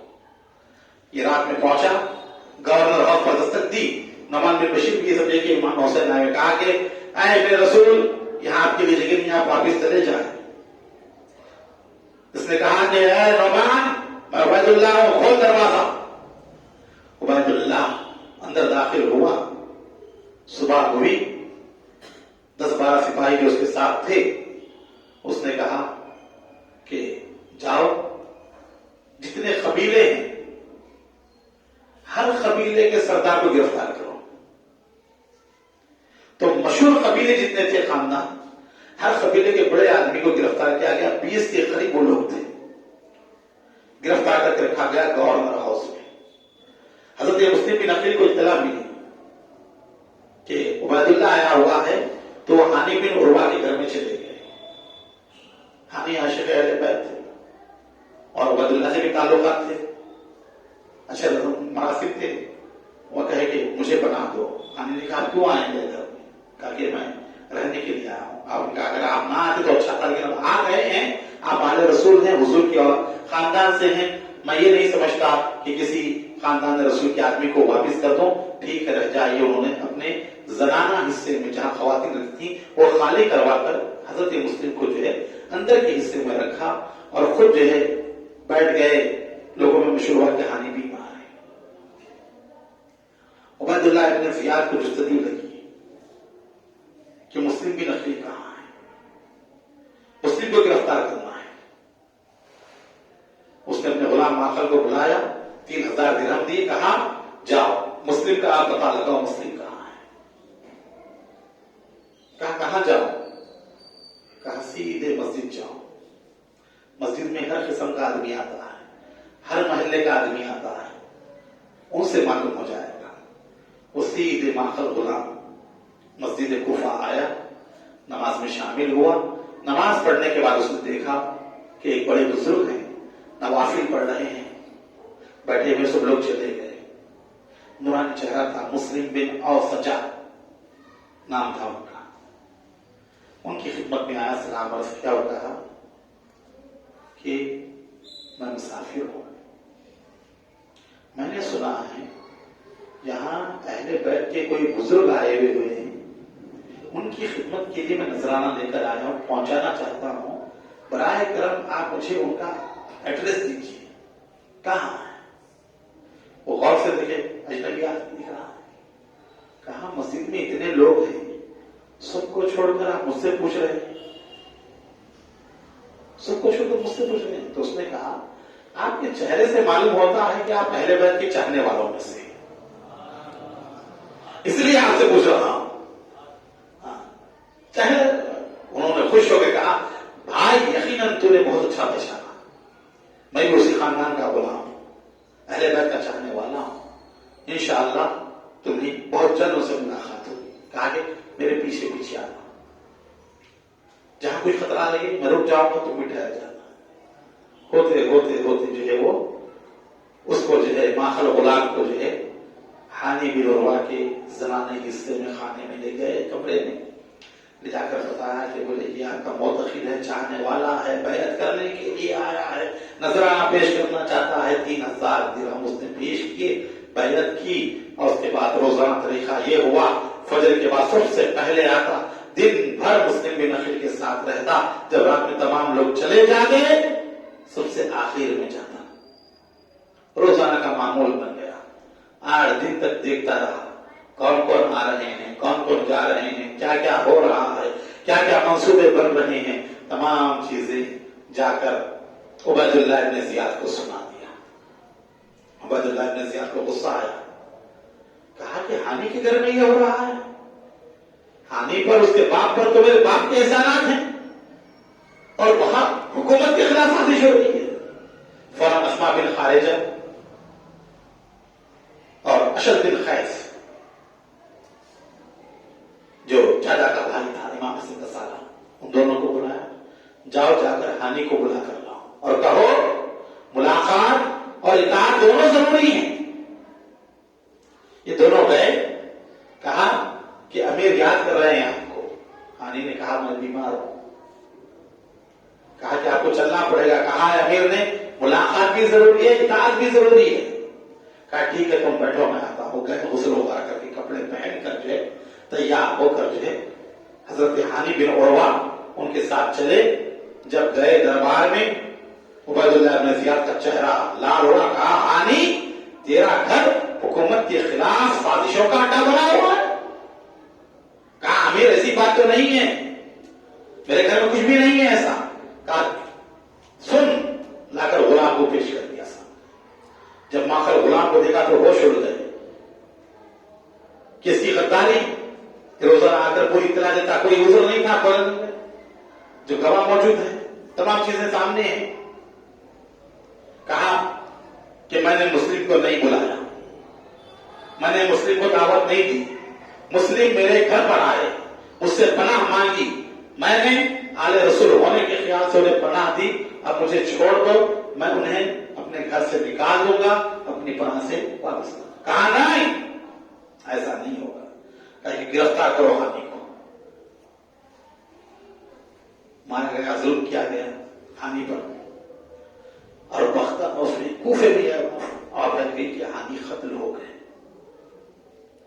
ہانی کے قتل کی اطلاع پھیلی تو ہانی کے پورے خاندان کے لوگ، ان کے سالے عمر بن حجاج پورے 20,000 نوجوانوں کو لے کر گھراؤ کرتے ہیں گورنر ہاؤس کا. کہتے ہیں کہ ہم نے اطاعت سے انحراف نہیں کیا، ہم نے بغاوت نہیں کی، ہمارے سردار کو مارا گیا ہے، ہم بدلا جاتے ہیں.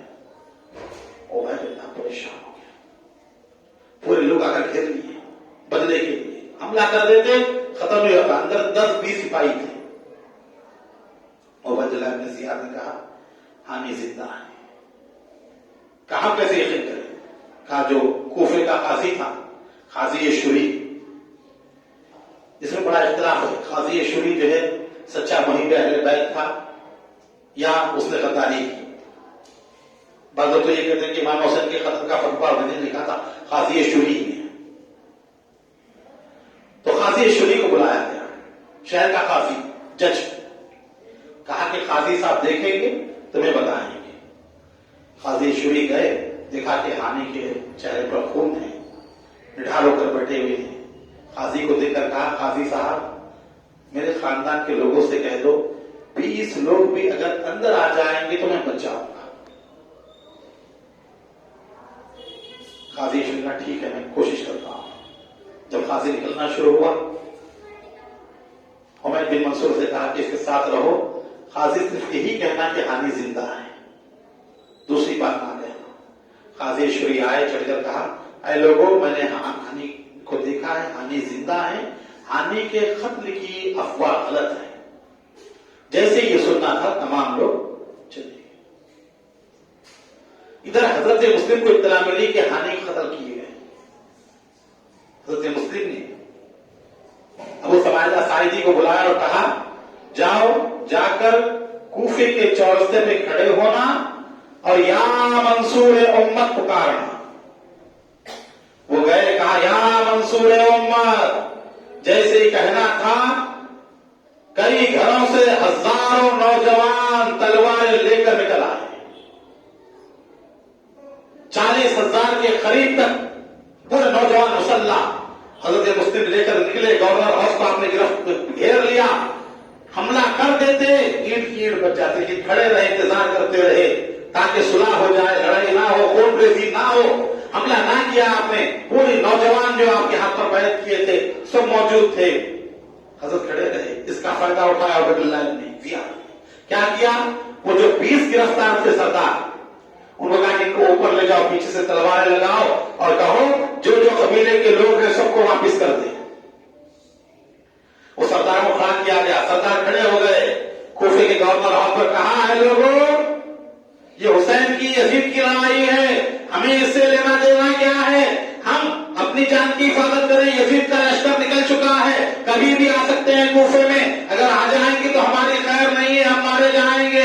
لہذا ہمارے اوپر رحم کرو، اپنے اپنے گھروں کو چلے جاؤ. جیسے ہی کہنا تھا ایک ایک دو دو لوگ چلے جانے شروع ہوئے، تلواریں چھوڑ کر اپنے اپنے گھروں کو چلے گئے. صبح سے شام ہو گئی، نماز مغرب کا وقت آیا.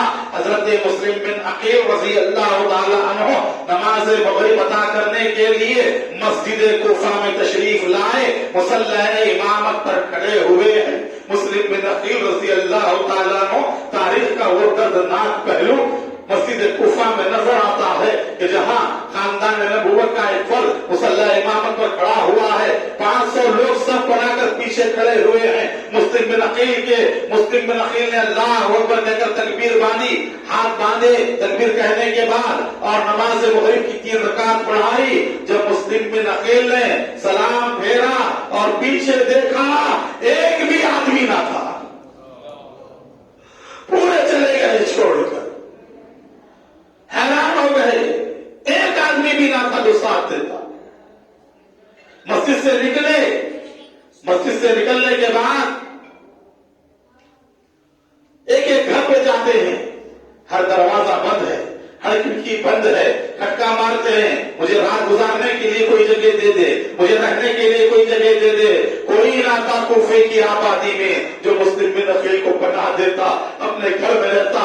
ہر طرف جا رہے ہیں، تمام دروازے بند ہو گئے. وہ لوگ جو آنکھیں بچھائے ہوئے تھے، وہ لوگ جو جان نثاری کے وعدے کر رہے تھے، وہ لوگ جنہوں نے جان و مال قربان کرنے کا کہا تھا، سب کے سب غداری کر دیتے ہیں. اور کوفے والوں کی غداری صبح قیامت تک کے لیے مشہور ہو گئی کہ آل رسول کو اس طرح بے کس و تنہا و مجبور کر کر انہوں نے چھوڑ دیا. رات ہو گئی، چلتے چلتے تھک گئے. دیکھا کہ ایک گلی میں ایک دروازے پر عورت بیٹھی ہوئی ہے، تاوا. یہ اشس کی بیٹی تھی. اشس نے اس کو آزاد کر کے اس کا نکاح اسید نام سے کیا تھا. اس سے لڑکا ہوا تھا فلحال. وہ بیٹے کے انتظار میں بیٹھی تھی. آدھی رات ہو گئی تھی، بیٹا گھر کو نہیں آیا تھا. بیٹا آوارہ شرابی قسم کا تھا، رات دیر سے آتا تھا. پہلے بڑے کم لوگ ہوا کرتے تھے ایسے جو رات دیر سے آیا کرتے تھے. آج تو معمولی ہے سب کا رات دیر سے آنا. تو بڑا شرابی رات دیر سے آتا، وہ بیٹھی ہوئی انتظار میں. حضرت چلتے چلتے تھک گئے، پیاس لگ رہی تھی. کہا کہ اے مائی تھوڑا سا پانی پلا دیں. وہ گئی، کٹورا لائی، پانی پیش کیا. مسلم بن عقیل نے پانی پیا. وہ کٹورا رکھنے کے لیے گئی. جب آئی توقع دیکھا کہ حضرت بیٹھے ہوئے. کہا کہ آپ کون ہیں؟ خدا را یہاں سے چلے جائیے، رات کافی ہو چکی ہے. اگر کوئی لوگ دیکھ لیں گے تو مجھے کیا کہیں گے؟ ایک اجنبی مرد میرے گھر کے بعد بیٹھا ہوا ہے، لوگ شک و شبہ کریں گے، آپ چلے جائیے. آپ نے کہا کہاں جاؤں مائی؟ آج 2 گز زمین بھی میرے رہنے کے لیے نہیں، کوئی مجھے رکھنے والا نہیں. آپ کون ہیں؟ کہا مسلم بن عقیل ہوں. کہا مسلم بن عقیل آپ ہی ہیں؟ کہا کہ حضور میرے گھر میں آئیے، آپ یہاں قیام کیجیے. جاتی ہے، دفتر بچھاتی ہے، کپڑے وغیرہ رکھتی ہے، صاف ستھرے بچھا کر مجھے کھانا نکالتی ہے. اب دھونے والے کھاتے ہیں، رکھ دیتے ہیں. اس کا کہا کہ حضور آپ یہیں پر قیام کریں، بعد میں جب حالات اچھے ہوں تو چلے جانا. آپ نے کہا ٹھیک ہے. آدھی رات گزری. اس کا شرابی بیٹا آیا بلال گھر پہ. دیکھا ماں بار بار کمرے میں جا رہی ہے، کبھی پانی لے جا رہی ہے، کبھی کچھ سامان لے جا رہی ہے. کہا کہ ماں کیا ہے، کون ہے؟ کہا بیٹا کسی کے گھر ہے. کہیں نہ نہیں، آج ہمارے گھر میں خاندان رسالت کے بزرگ مسلم بن عقیل آئے ہوئے ہیں، ان کی خدمت میں لگی ہوں. بیٹے نے کہا بہت اچھی بات ہے ماں، میں خود ان کا پہرا دوں گا. وہ بیٹھا رہا. رات اس نے اسی طرح گزاری پہرا دیتے ہوئے. فجر کی نماز ہوئی، سیدھے گیا گورنر ہاؤس. عبد الرحمن بن محمد بن اشس کے پاس گیا جو اس کا دوست تھا، اشس کا پوترا، دادا کا بھتیجا. جا کر کہا کہ مسلم بن عقیل ہمارے گھر میں ہے. پوری فوج ڈھونڈنے لگی ہوئی تھی مسلم بن عقیل کہاں ہے. اس نے اپنے باپ محمد بن اشس کو اطلاع دی. محمد بن اشس نے عبید اللہ کے زیاد کو بتایا مسلم بن عقیل کہاں ہیں. کہا آپ کے 60-70 آدمیوں کو لے جاؤ، مسلم بن عقیل کو گرفتار کر کے لے جاؤ. بعد میں 150 بعد میں 200 روایتیں ہیں، مختلف روایتیں ہیں. عبید اللہ کے فوجی آئے اور آ کر جو ہے گرفتار کرنے کے لیے آئے. گھوڑوں کے ٹاپوں کی آواز آ رہی تھی. مسلم بن عقیل نے سلام پھیرا، دیکھا کہ کیا ہے، گھوڑوں کے ٹاپوں کی آواز آ رہی. تلوار نکال کر باہر آئے. لوگوں نے آپ کے اوپر حملہ کیا، آپ لڑتے رہے، کئی لوگوں کو گرایا، ختم کیا. پھر ایک بڑی فوج آئی اور اس نے جو ہے آپ کو گرفتار کرنے کے لیے چال چلی. گڑھا کھودا گیا، اس کے اوپر جو ہے کیا کہتے ہیں آپ کے جو ہے ہریالی وغیرہ ڈال دی گئی، گھاس ڈال دی گئی. اور وہ لوگ ادھر سے دونوں طرف سے آپ دوڑتے ان کا پیچھا کر رہے تھے. اس گڑھے کے اندر گر گئے. گڑھے میں گرتے ہی چاروں طرف سے آپ نے گرفتار کر لیا لوگوں نے، اور آپ کو گرفتار کر کے کہا کہ ہم آپ کو عبید اللہ کے پاس دینا چاہتے ہیں، آپ کے ساتھ کوئی سلوک برا نہیں ہوگا، آپ چلیے ہمارے ساتھ. آپ نے کہا ٹھیک ہے. گھوڑے پر بٹھایا گیا، آپ کو گرفتار کر کے مسلم بن عقیل کو لے جایا گیا.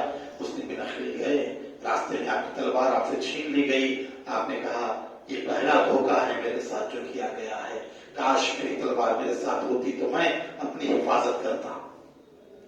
پھر محمد بن اشرف نے کہا آپ کے ساتھ کوئی دھوکہ نہیں ہوگا، آپ کے ساتھ کوئی بدسلوکی نہیں ہوگی، آپ کو صرف لے جا رہے ہیں دربار میں. آپ کو لے جایا گیا.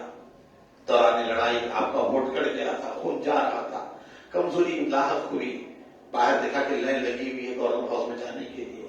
آدمی ٹھنڈا پانی کا مشکیزہ لے کر کھڑا ہوا ہے. آپ پانی مانگتے ہیں تو آپ کو پانی نہیں دیا گیا. پھر محمد بشیر نے کہا کہ پانی دو اس کو. وہ جو پلانے والا ساقی تھا وہ آیا، اس نے کٹورا دیا. آپ نے کٹورا ہاتھ میں لیا، پانی ڈالا گیا. آپ منہ سے لگاتے ہیں، آپ کا ایک دانت نکل کر پانی میں گر جاتا ہے. آپ پانی پھینک دیتے ہیں، پھر لیتے ہیں، پھر پینا چاہتے ہیں، پورا خون جو ہے منہ کا جو ہے نکل کر جو ہے آ جاتا ہے. پھر پانی پھینک دیتے ہیں اور کہتے ہیں اب معلوم ہوتا ہے کہ اس دنیا کا پانی میری قسمت میں نہیں. اسی حالت میں جبکہ جس مبارک سے خون جا رہا تھا، ہتھکڑیاں ڈال کر آپ کو دربار میں لے جایا گیا. بڑی طویل گفتگو ہوئی. آپ نے اپنا موقف رکھا. عبید اللہ ابن زیاد کے سامنے عبید اللہ نے کہا کہ یہاں تم لوگ سکون سے تھے، اتحاد سے تھے، تم آئے، تم نے پھوڑ ڈالی، تم نے جو ہے مسلمانوں کو حکومت کے خلاف بھڑکایا. تب آپ کھڑے ہو کر کہتے ہیں کہ میں نے پھوڑ نہیں ڈالی، میں نے بھڑکایا نہیں. یہاں کے لوگ مظلوم تھے، ان کے اوپر ظلم کیا گیا. تم نے، تمہارے باپ نے ان کو ناحق قتل کیا اور ان کے ساتھ بدسلوکی کی. تو ان لوگوں نے ہمیں خط لکھے کہ آئے آپ ہماری مدد کریں. اسی لیے ہم آئے تاکہ ان کے درمیان کتاب اللہ سنت رسول کے مطابق فیصلہ کریں. تو اس کو غصہ کہا کہ عبید اللہ کہتا ہے کہ مسلم اس وقت تجھے خیال نہیں آیا جب مدینے میں شراب پیتا تھا؟ آپ نے کہا خدا کی قسم عبید اللہ کو جانتا ہے کہ میں نے کبھی شراب پر ہاتھ نہیں لگایا. شراب تو وہ پیے گا جو لوگوں کا خون پینے والا ہے. اس کو غصہ کہا کہ حضرت علی کو برا بھلا کہنا شروع کر دیا. آپ نے حضرت علی پر درود و سلام بھیجا، کہا کہ لے جاؤ اس کو، لے جا کر گورنر ہاؤس پر لے جاؤ، تیسری منزل سے جو ہے قتل کر کے پھینک دو اس کو. آپ رو رہے تھے. عبید اللہ نے کہا کیوں روتا ہے؟ جو حکومت کا مدعی ہو، جو سلطنت چاہے، اگر اسے مصیبتیں آئیں، پریشانی آئے، اس کو رونا نہیں چاہیے. آپ نے کہا عبید اللہ میں اپنے لیے نہیں رو رہا ہوں، میں حسین ابن علی کے لیے رو رہا ہوں. میں نے خط لکھ دیا ہے، امام کبھی بھی آ سکتے ہیں. یہاں کے حالات اتنے تبدیل ہو گئے ہیں کہ امام کے ساتھ کیا سلوک ہوگا. اسی لیے میں امام کے لیے، امام کے اہل و عیال کے لیے رو رہا ہوں. آپ درود و سلام پڑھتے ہوئے باقی تفصیل وقت نہیں ہے. اوپر گئے، دیکھا کہ پوری آبادی کھڑی ہوئی ہے. کوفے کے وہی لوگ جنہوں نے بلایا تھا، خطوط لکھے تھے، تمام کے تمام گورنر ہاؤس کے سامنے کھڑے ہوئے ہیں. بکیر بن اسد عمیری نے لے جا کر آپ کو کوفے کی گورنر ہاؤس کی تیسری منزل سے اٹھا کر جو پھینکا، نیچے گرے مسلم بن عقیل. سر مبارک پھٹا، نشی آئی، تھوڑی سی رحم باقی تھی. ایک بدبخت گیا آپ کا گردن کاٹنے کے لیے، گلا کاٹنے کے لیے، دیکھ کر دوڑتا ہوا واپس آیا. کہا کیا بات ہے؟ کہا کہ میں نے مسلم بن عقیل کو دیکھا کہ مسلم بن عقیل کے ساتھ حضور پاک صلی اللہ علیہ وسلم کھڑے ہوئے ہیں، اس لیے مجھے ہمت نہ ہوئی. دوسرا بدبخت گیا، جا کر جو ہے آپ کو جو ہے گلا کاٹ دیا، آپ کو شہید کر دیا گیا اور کوفے کے چورستے پر آپ کی لاش کو لگا دیا گیا. 3 ذی الحجہ تھی. لاش لٹکتی رہی کئی دن تک. اعلان کر دیا گیا جو کوئی حکومت کے خلاف آئے گا، یزید کے خلاف بولے گا، حسین ابن علی کا نام اگر کسی کی زبان سے آئے اس کے ساتھ یہی سلوک ہوگا جو مسلم بن عقیل کے ساتھ ہوا ہے. سب باز آ جاؤ. دوسرے دن عبید اللہ خطبہ دیتا ہے کھڑے ہو کر منبر پر، کہا کہ میں زیاد کا بیٹا ہوں اور ہو بہو اپنے باپ کی طرح ہوں، وہ باپ جس نے پتھروں اور کنکروں کو راؤنڈ ڈالا. سن لو، میری طبیعت میں رحم نام کی کوئی چیز نہیں، شفقت نام کی کوئی چیز نہیں، منہج سخت ہو، سنتے ہو، لہذا سدھر جاؤ. اب کسی کے نام کوئی نام حسین ابن علی کا نہیں دینا. سب سہم گئے، ڈر گئے، حالات تبدیل ہو گئے. اور وہی آبادی جس نے عشق کا دعویٰ کیا، محبت کا دعویٰ کیا، وہ تماشائی بن کر مسلم نخیل کی کٹے ہوئے لاشے کو دیکھتی رہی. پھر ہانی کو لایا گیا. محمد بن اشعث کہتا ہے کہ ہانی کو چھوڑ دو. چھوڑنا چاہتا تھا، پھر خیال آیا اس نے مسلم کو بنا دی. کہا اسے بھی لے جاؤ، اس کو بھی قتل کر دو. ہانی بن عروہ کو کھینچ کر بازار سے لے گیا. ہانی پکارتے رہے، 80 سال عمر تھی، 90 سال عمر تھی. کوئی ہے جو میری مدد کرے؟ ارے نہ میرے پاس تلوار ہے، نہ میرے پاس ہڈی ہے اونٹ کی، نہ کوئی چیز ہے جس سے میں اپنے آپ کو بچا سکوں. لے جا کر انہیں بھی چورستے پر قتل کر دیا گیا. ان کی گردن بھی اتار دی گئی. دونوں سروں کو یزید کے پاس بھیجا گیا اور مختصر اتار لکھی گئی. یزید بڑا خوش ہوا، کہا عبید اللہ ہم حسین ابن علی کے معاملے میں بھی تیری ایسی ہی کارکردگی دیکھنا چاہتے ہیں. پھر اس کے بعد مسلم بن عقیل کے 2 بچے تھے، ان کی بھی جہ پیچھے پڑے رہے یہ لوگ. قاضی شوری کے پاس بچے تھے، وہ چھوٹے معصوم 7 سال 8 سال عمر تھی. محمد اور ابراہیم نام تھا ان کا. بڑا دردناک واقعہ ہے. قاضی شوری کو جب معلوم پڑا، بچوں کو آ کر اٹھا کر رونا شروع کر دیا. بچوں نے کہا باپ چاچا جان کیا بات ہے، کیوں ہو رہے ہیں؟ کہا کیا کہوں بیٹے، پردیس میں تم یتیم ہو گئے، تمہاری ارمانوں کا چمن اجڑ گیا، ظالموں نے تمہارے باپ مسلم بن عقیل کو قتل کر دیا، شہید ہو گئے. بچے رونا شروع کر دیا. کہا رو مت، حکومت کے جاسوس، حکومت کے کارندے تمہاری تلاش میں ہیں، کبھی بھی آ سکتے ہیں. خاموش کر دیا گیا. اور قاضی شوری نے اپنے بیٹے اسد اللہ کو بلایا اور کہا اسد اللہ، باب العراقین کے پاس آج ایک قافلہ جا رہا ہے مدینہ منورہ کی طرف، ان بچوں کو لے جاؤ اور کسی کو ان کے حوالے کر دینا تاکہ وہ مدینہ منورہ بچوں کو پہنچا دیں. اسد اللہ دونوں بچوں کو لے کر گیا. جب پہنچا باب العراقین کے پاس، دیکھا گرد اڑ رہی ہے. قافلہ چلا گیا. کہا کہ صاحبزادو یہی گرد ہے، اس کے پیچھے پیچھے جاؤ، قافلہ مل جائے گا. میں اور زیادہ تمہارے ساتھ نہیں چل سکتا کہ لوگوں کی نظروں میں آ جاؤں گا.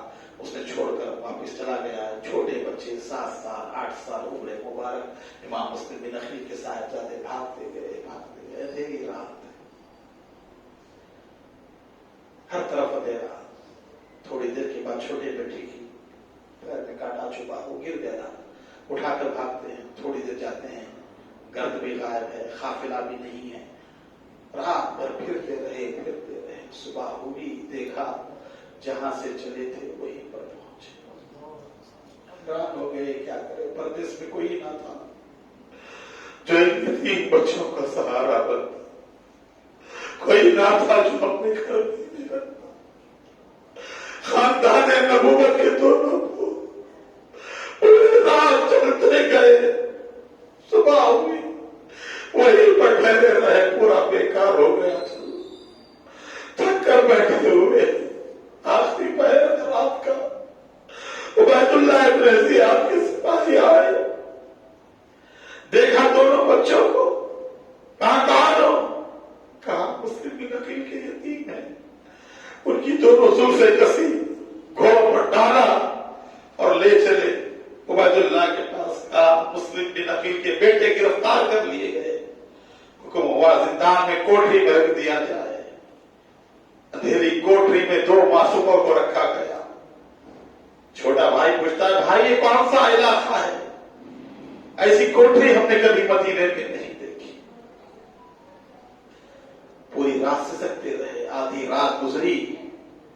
داروغہ زندان جو تھا دوسرے دن رات کے وقت وہ آتا ہے, کھانا لے کر دشت میں آیا. مشکور نام تھا. اس نے دونوں شاہزادوں کو اٹھایا, زلفیں سواری, چہرے صاف کیے, اپنے ہاتھوں سے کھانا کھلایا اور کہا شہزادو گھبراؤ نہیں, میں تمہارے خاندان کا غلام ہوا ہے بیٹھ کر چاہنے والا. آج حالات اس طرح آ گئے کہ اس زندان میں تمہیں وقت گزارنا پڑ رہا ہے. ارے وہ بچے جو اپنے نانا کی قبر تک بھی اپنے پاؤں سے نہیں چل سکتے تھے, آج غریب الوطنی کی زندگی گزار رہے ہیں. یا سو کہا کوئی نہیں. رات میں اٹھا, ہمت کیا, اپنی انگوٹھی نکالی, کہا یہ لو بیٹو, اور ایک مقام پر آیا, کہا یہ قادسیہ کے مقام پر جاتی ہے, وہاں کا کوتوال میرا بھائی ہے, سیدھے چلے جانا. قادسیہ پہنچ جاؤ گی, وہاں کوتوال کا پوچھنا ایڈریس, اور وہاں جا کر یہ انگوٹھی بتا دینا, وہ سمجھ جائے گا میں نے بھیجایا ہے اور تمہیں حفاظت کے ساتھ مدینہ منورہ روانہ کر دے گا. دونوں معصوم چل پڑے. تیسری رات سفر میں گزر رہی ہے. چلتے گئے پوری رات چلتے گئے. صبح ہوئی, نہ قادسیہ آیا نہ کوئی شہر آیا. دیکھا جہاز سے نکلے تھے وہیں پر ہے. ہائے قسمت کا چکر, کیا مصیبتیں تھی عالم نبی پر. پر کیا ظلم و ستم کے پہاڑ ٹوٹے. کہیں سے آواز آتی تو رک جاتے, سہم جاتے, ایک دوسرے سے نپٹ جاتے. صبح کا وہ سویرا طلوع ہونے والا ہے. یاد آیا تو روز پہلے اسی طرح کا سویرا شروع ہوا تو ہمیں گرفتار کر کے لے جا کر کوٹری میں ڈال دیا گیا تھا. اس جیل کے تصور سے بچے ہوتے ایک دوسرے کو لپیٹ کر کہا چھوٹے کہ بھائی ہم رونے کا وقت نہیں, چلو جاتے ہیں, وضو کرتے ہیں, نماز پڑھتے ہیں. سب پانی کا تالاب تھا, اسی تالاب کے پاس دیکھا کہ پرانا تنا ہے جو اندر سے کھوکھلا ہے. دونوں شہزادے اس تنے کے اندر جا کر چھپ جاتے ہیں کہ کوئی پھر دیکھ نہ لے, پھر ہمیں گرفتار نہ کر لے. چاش کا وقت ہوا, 10 بجے کا وقت ہوا. کوفے کی جانب سے ایک لوٹی پانی لینے کے لیے آئی. جب پانی لینے کے لیے تالاب کی طرف جاتی ہے, دیکھتی ہے پانی کے اندر 2 حسین چہرے نظر آتے ہیں. پلٹ کر دیکھا, جھاڑ کی کوہ میں 2 مسلم کے بچے بیٹھے ہوئے ہیں. گئی کہا شہ فلک نشین شہزادو, کیڑے مکوڑوں کے جھرمٹ میں بیٹھے ہو, باہر نکلو, میری آنکھوں میں سماؤ, میرے کندھوں پر بیٹھو. تم کون ہو, کہاں سے آئے ہو؟ خاموش رہے. کہا نام بول دیں گے تو پھر مار کھائیں گے, نام بولیں گے تو پھر گرفتار ہو گے. خاموش رہے, ایک دوسرے کو دیکھتے رہے, نام تک نہ کہا. وہ لوٹی کہتی ہے کہ پیارے شہزادو تم نام بتانے سے گھبرا رہے ہو. ارے تمہاری صورت بتاتی ہے کہ آنے رسول, تمہارے چہرے بتاتے ہیں کہ علی کے خاندان کے ہو.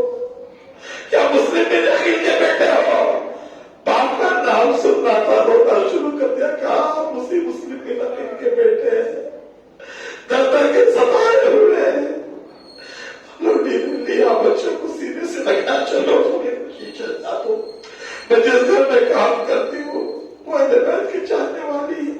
وہ دونوں بچوں کو اٹھا کر لائی. کہا مالک نہیں, آج کونین کی دولت تیرے پاس لے آئی. مسلم بن عقیل کے یتیم ہے, تو روز سے یہ پھر رہے ہیں, باپ کی آنچل سے دور ہے, باپ کی شفقت سے محروم ہے, پردیس میں یتیم ہو گئے ہیں. آج کوئی ان کا غصہ نہیں. مالکنی نے دیکھا تو بڑی خوش تھی, بستر بچھایا, نہلایا دھلایا, کپڑے پہنائے. کہا اے شہزادو میں تمہارے گھر کی لوٹی, تمہارے گھر کی باتی ہوں. اس گھر کو اپنا گھر سمجھنا, جب تک رہوں گی زندہ تمہاری خدمت کروں. بچے ماں کی ممتا دیکھ کر پھوٹ پھوٹ کر رونا شروع کرتے ہیں. اپنی ماں کی یاد آتی ہے, مدینے کی ہوائیں یاد آتی ہے, رسول پاک کا روزہ یاد آتا ہے, ٹھنڈی چھاؤں یاد آتی ہے. کھانا کھا کر رات ہوتی ہے, سو جاتے ہیں. آدھی رات گزری. اس عورت کا شوہر حارث اس کا نام تھا, تھا، ہاتھ مار کا اپنا گھر میں داخل ہوا.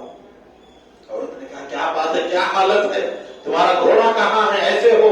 کہا کہ تجھے نہیں معلوم، آج رات مشکور نے دونوں بچوں کو مسلم کے رہا کر دیا.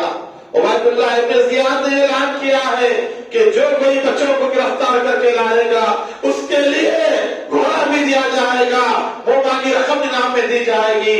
صبح سے پھر رہا ہو، اتنا پھرا کہ گھوڑا پھر کر مر گیا، پیدل پھرتا رہا، کہیں نہیں ملے. آج اس لیے تھک کر آیا ہوں. اس نے کہا عبید اللہ نے اپنی آخرت خراب کر لی، تو کیوں اپنی آخرت خراب کر رہا ہے؟ اس نے خاندان نبوت سے دشمنی بول لی ہے، تو کیوں جا رہا ہے؟ کہا تو خاموش بیٹھ جا، تجھے مجھے آخرت یاد دلانے کی ضرورت نہیں ہے میرے لیے. وہ کھانا لانے کے لیے کہتا ہے، کھانا لاتی ہے، کھلاتی ہے، سلاتی ہے، پیروں کو دباتی ہے. دل دہک رہا ہے، دل میں مچل رہا ہے کہ اب کیا ہوگا. بچے میرے گھر میں ہیں، اس گھر کو اپنا گھر سمجھے ہوئے ہیں، مجھے اپنی ماں کی طرح سمجھے ہوئے ہیں. اگر میں معلوم ہوگا کہ یہ میرا شوہر کا قاتل ہے، یہ ان کو پیچھے لگا ہوا گرفتار کرنے کے لیے، تو میری محبت میں شک آ جائے گا. وہ کہیں گے کہ اس نے بھی غداری کی، اس نے بھی بلا کر ہمیں دھوکہ دیا. یہی خیالات بار بار آ رہے ہیں. سلاتی رہی، پیر دباتی رہی، سو گیا حارث بدبخت. آدھی رات ہوئی، بچے خواب دیکھتے ہیں. روایت میں آتا ہے کہ دونوں کو شہزادوں نے خواب دیکھا. جاری ہے، آقا کریم صلی اللہ علیہ وسلم کھڑے ہوئے ہیں، شہزادی فاطمہ، مولا علی مرتضیٰ، حسن مجتبیٰ کھڑے ہوئے ہیں. مسلم بن عقیل حاضر ہوئے، حضور کی بارگاہ میں سلام پیش کیا. آقا نے مسلم کو دیکھا، کہا مسلم تم تو چلے آئے اور ہمارے معصوم شہزادوں کو دنیا میں چھوڑ کر آ گئے ہو، ظالموں کے حوالے کر کے آ گئے ہو. کہا یا رسول اللہ میں آ گیا ہوں، صبح ہونے تک وہ بھی آپ کی خدمت میں آنے والے ہیں، وہ بھی حاضر ہونے والے ہیں. بچوں نے خواب دیکھا، چیخ پڑ ایک دوسرے کو لپیٹ کر رونا شروع کیا. آواز ہوا باہر میں جاتی ہے، حارث کی کانوں میں آواز آتی ہے تو بچے رو رہے ہیں. اٹھتا ہے، شمع روشن کرتا ہے، جدھر آواز آئی چل رہا ہے. شوہر کے دیکھ رہی ہے بیوی. کہا کہاں جا رہے ہو؟ بیٹھ جاؤ. کہا کسی کے رونے کی آواز آتی ہے. کہا پڑوس کے بچے ہوں گے، رو رہے ہوں گے، پڑوس میں کوئی بچے اڑ گئے ہوں گے. کہا نہیں، یہ تو میرے گھر سے آواز آ رہی ہے، یہ تو میرے پاس سے آواز آ رہی ہے. جاتا ہے، دیکھتا ہے دروازے پر قفل لگا ہوا ہے. قفل کو توڑ دیا، دروازہ کھولا، جا کر دیکھا دونوں یتیم معصوم مسلم بن عقیل کے بچے ایک دوسرے کو لپیٹ کر رو رہے ہیں. کہا کون ہو تم لوگ، یہاں کیوں بیٹھے ہو؟ وہ اسے اپنا ہی گھر سمجھتے تھے، اس کو اپنا ہی گھر سمجھتے تھے. کہا ہم مسلم بن عقیل کے بیٹے ہیں، ان کے یتیم ہیں. سننا تھا غصے میں آ. کہا بدبختو، صبح سے تمہیں ڈھونڈ رہا ہوں، تمہارے ڈھونڈنے میں میرا گھوڑا مر گیا، میں تھک گیا اور تم ہو کہ میرے گھر میں آرام کر رہے ہو. تماچے مارنا شروع کیا شہزادوں کے اوپر، نور کی کرنوں پر. جب ظالم کے تماچے پڑے، نشانات اڑے تو حیران ہو گئے. کہا یہ کیا ہو رہا ہے ہمارے ساتھ؟ جہاں بھی جاتے ہیں کوئی نہ کوئی مارتا رہتا ہے، کوئی روکنے والا نہ تھا، کوئی بچانے والا نہ تھا. کہا جتنا رونا ہے رو لو، جتنا سسکنا ہے سکھ لو، صبح ہونے پر تمہارا بھی کام تمام کر دوں گا. دروازہ بند کیا. صبح کے آثار نمودار ہوئے.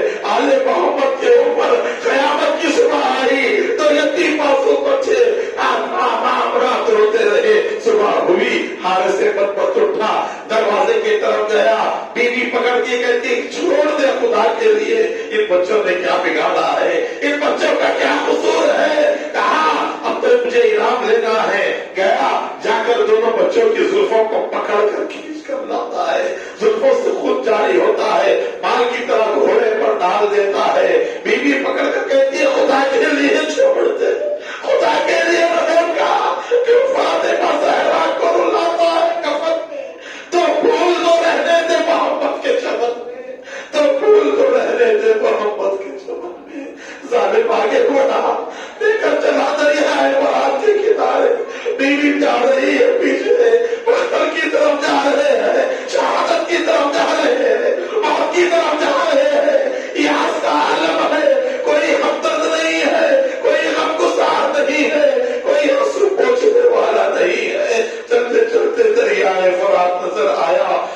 کر بچوں کو دریائے فرات کے کنارے ڈالا.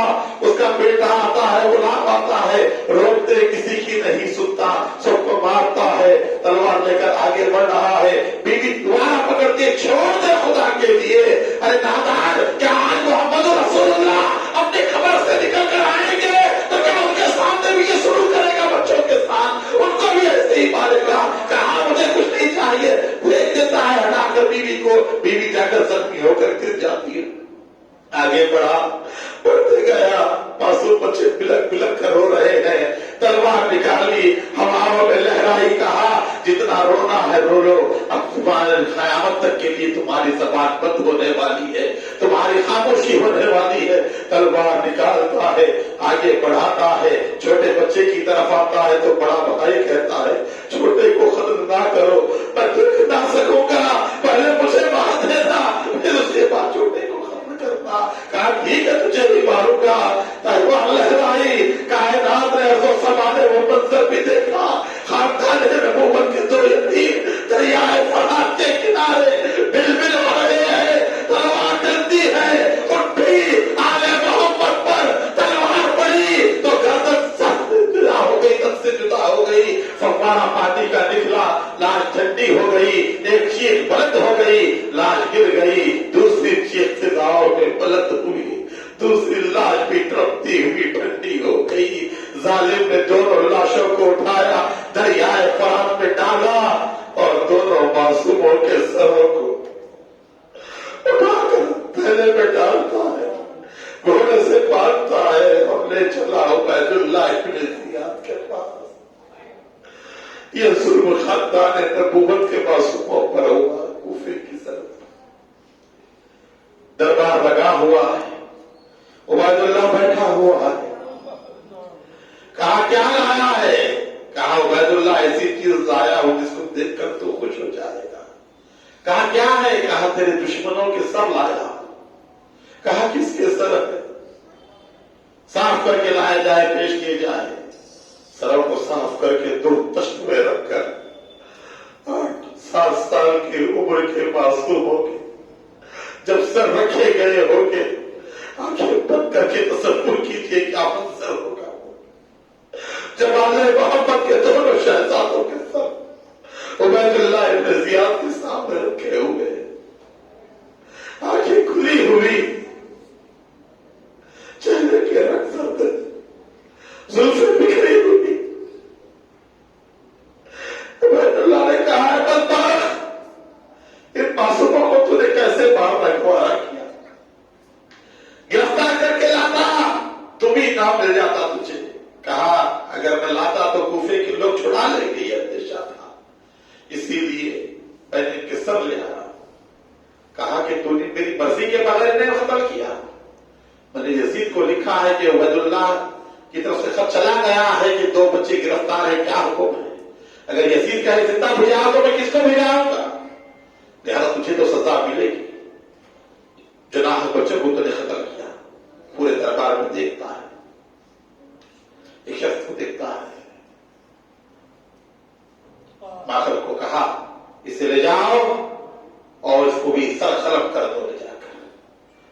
وہ جانتا تھا کہ وہ اہل بیت کا چاہنے والا ہے. وہ اٹھے اور اس کو پکڑ کر لے گئے گھسیٹتے ہوئے اسی مقام پر جہاں دونوں شہزادوں کے سر قلم کر دیے گئے تھے. اسی دریائے فرات کا کنارہ ہے.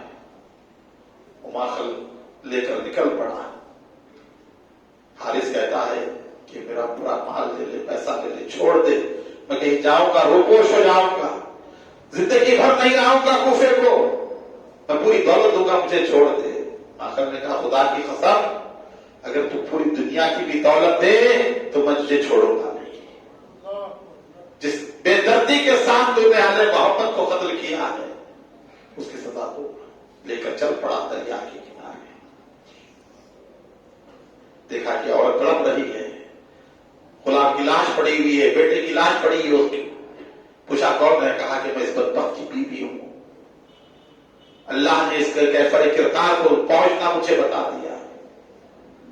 آخر حارث کے سامنے جاتا ہے, تلوار نکالتا ہے, اس کے دونوں ہاتھوں کو کاٹتا ہے, خون بہنا شروع ہوتا ہے، دونوں پیروں کو کاٹتا ہے. پھر اس کے بعد اس کا سینہ چاک کرتا ہے، پیٹ کے اندر پورے اعضا ڈال دیتا ہے، ڈال کر دریا میں پھینکتا ہے. فرات میں تھوڑی دیر ہوتی ہے، دریا ہلچل میں آتا ہے، لاش دوبارہ واپس آ جاتی ہے. پھر دوسری مرتبہ لاش کو پھینکا، پھر واپس آئی، دیکھا کہ دریا بھی قبول نہیں کر رہا ہے. زمین کھود کر دفنا دیتا ہے، کنکر ڈال دیتا ہے، ککڑے ڈال دیتا ہے، برابر زمین کے کر دیتا ہے. تھوڑی دیر ہوئی، ہلنی شروع ہوتی ہے، زلزلہ آتا ہے، زمین پھٹتی ہے، پھر لاش باہر نکل جاتی ہے. 2 مرتبہ لاش باہر نکلی. کہا کہ اب اس کو زمین بھی قبول نہ کرے گی، ایسا بدبخت، ایسا ظالم ہے. پھر اس لکڑیاں جمع کی، اس کی لاش کو جلایا اور اس کی راکھ کو اڑا دیا. پھر وہ دونوں سر تھے، وہ سر لیے. کہتے ہیں کہ وہ دریائے فرات کے کنارے گیا، سروں کو لے کر کھڑا ہوا تھا. اللہ نے اہل بیت کی کرامت کو ظاہر کیا. دونوں شہزادوں کے جسم مبارک دریا کے اوپر آ گئے اور ہر سر اپنے جسم سے جا کر لگ گیا. پھر ان کی لاشوں کو نکال کر اسی دریائے فرات کے کنارے وہیں پر دفن کیا گیا. سلام ہو محمد و ابراہیم تم پر، سلام ہو آل محمد پر، سلام ہو مسلم کی عظیم. یہ عظیم قربانیاں ہیں. تو ابتدا ہے کربلا کی. امام خط دیکھ کر نکلتے، روکنے کی کوشش کی جاتی ہے، امام روکتے نہیں. منزلیں طے کرتے کرتے کرتے جو محرم ہے امام کربلا پہنچتے ہیں. بڑا طویل سفر ہے، بڑی ملاقاتیں ہیں، بڑے واقعات ہیں. امام آئے کربلا، گھوڑا رک گیا، آگے بڑھ نہیں رہا ہے. کہا لوگوں یہ کون سی زمین ہے؟ کہا حضور یہ نینوا ہے. کہا اس کا کوئی دوسرا نام بھی ہے؟ کہا ہاں اسے زمین کربلا کہتے ہیں. امام نے کہا ہاں یہی وہ ہے زمین وعدے کی 50 سال سے جس کا انتظار تھا. امام رکتے ہیں. جب گھوڑے سے اترے زمین کربلا میں زلزلہ پا ہوا، آندھی چلنی شروع ہوئی، گرد اڑتی گئی، امام کا چہرہ گرد آلود ہوا. حضرت ام کلثوم امام کی بہن دیکھتی گئی، بھیا یہ کیسی زمین ہے؟ یہ تو پوری زمین دکھ رہی ہے، آپ کا چہرہ جو ہے مٹی سے بھر گیا ہے. کہا کلثوم یہی وہ زمین ہے جس کی اطلاع نہیں دی گئی. امام نے نکالا اپنی جیب سے کربلا کی جو مٹی نانا نے دی تھی، اس مٹی کو نکالتے ہیں، کربلا کی مٹی کو نکالتے ہیں، ملاتے ہیں. دونوں کا رنگ ایک ہی تھا. سونگتے ہیں، ایک ہی دونوں کی خوشبو تھی. کہا یہی باقاعدہ لگا دو، یہی وعدے کی زمین ہے، یہی وہ مقام ہے جس کی بشارت نانا جان نے دی تھی. وہ زمین کربلا. ہاذا کربلا دشت تبا. امام نے جب خیمے لگائے، جہاں خیمے کی مہکیں ڈالی جاتی تازہ خون نکل کر آتا. کربلا وہ ہے جس کی عظمت کے متعلق میرے مصطفیٰ نے کہا ہے قیامت کا دن ہوگا، اصحاب بدر اٹھائے جائیں گے. بدر کے لوگ جب خدا کے حضور حاضر ہوں گے، بدر والوں کے ساتھ ایک جماعت وہ اٹھے گی جسے نینوا میں قتل کیا جائے گا. وہ بدر والوں کے ساتھ جنت میں جائیں گے. وہ زمین کربلا حضرت یونس علیہ السلام کی سرزمین، جہاں یونس نے تبلیغ دین مبین کی. کربلا کیا ہے؟ کہتا ہے کربلا سیلاب شر میں خیر کے ساحل کا نام. کربلا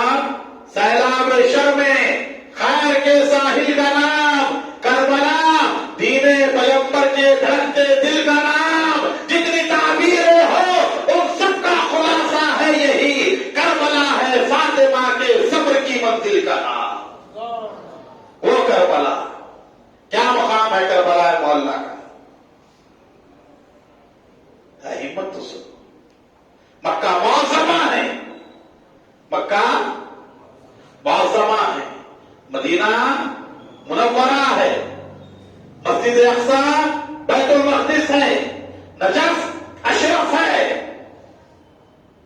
مشہد مقدس ہے، کاظمین شریفین ہے، بغداد شریف ہے، اور جو ہے مقام خاص عرش معلی ہے، عرش معلی ہے، اور دنیا میں کربلا معلی ہے، عرش معلی ہے اور کربلا بھی معلی ہے، وہ ہے کربلا۔ کربلا ایک عظیم فکر کا نام ہے، ایک عظیم انقلاب کا نام ہے۔ کربلا اسلام کا جذبہ دلاتی ہے، کربلا سونے والوں کو بیدار کرتی ہے، کربلا حریت کا درس دیتی ہے، کربلا اسلام پر مر مٹنے کا جذبہ سکھاتی ہے، کربلا تعلق رسول کو مضبوط کرنے کا درس دیتی ہے، کربلا رشتوں کی حقیقت کو بتاتی ہے، کربلا جانثانی کو بتاتی ہے، کربلا وفا کو بتاتی ہے، کربلا محبت کو بتاتی ہے، کربلا خلوص کو بتاتی ہے، کربلا پیار کو بتاتی ہے، کربلا مودت کو بتاتی ہے، کربلا جانثانی کا جذبہ سکھاتی ہے، کربلا دنیا میں جتنی چیزیں ہیں سب کا فلسفہ بتاتی ہے۔ وہ کربلا ہے جس نے دنیا کو ایک نیا رخ دے دیا، ایک موڑ دے دیا صبح قیامت تک کے لیے، جس نے جذبہ حریت کو باقی رکھا، جذبہ اسلام کو باقی رکھا، وہ کربلا۔ عظیم شہادتیں امام کے متعلق واقعات انشاءاللہ تعالی کل بعد نماز ظہر بیان کیے جائیں گے، اگر ہو سکے گا شہادت کا واقعہ بھی بیان ہوگا، یا نہیں تو کل شام غریبان کی مجلس میں ذکر شہادت جو ہے ہوگا، کیونکہ مضمون کافی طویل ہے اور وقت تھوڑا ہے۔ انشاءاللہ کل نماز ظہر کے بعد سنت النوافل کے بعد دعا عاشورہ پڑھائی جائے گی اور بیان ہوگا، بیان کے بعد نماز عصر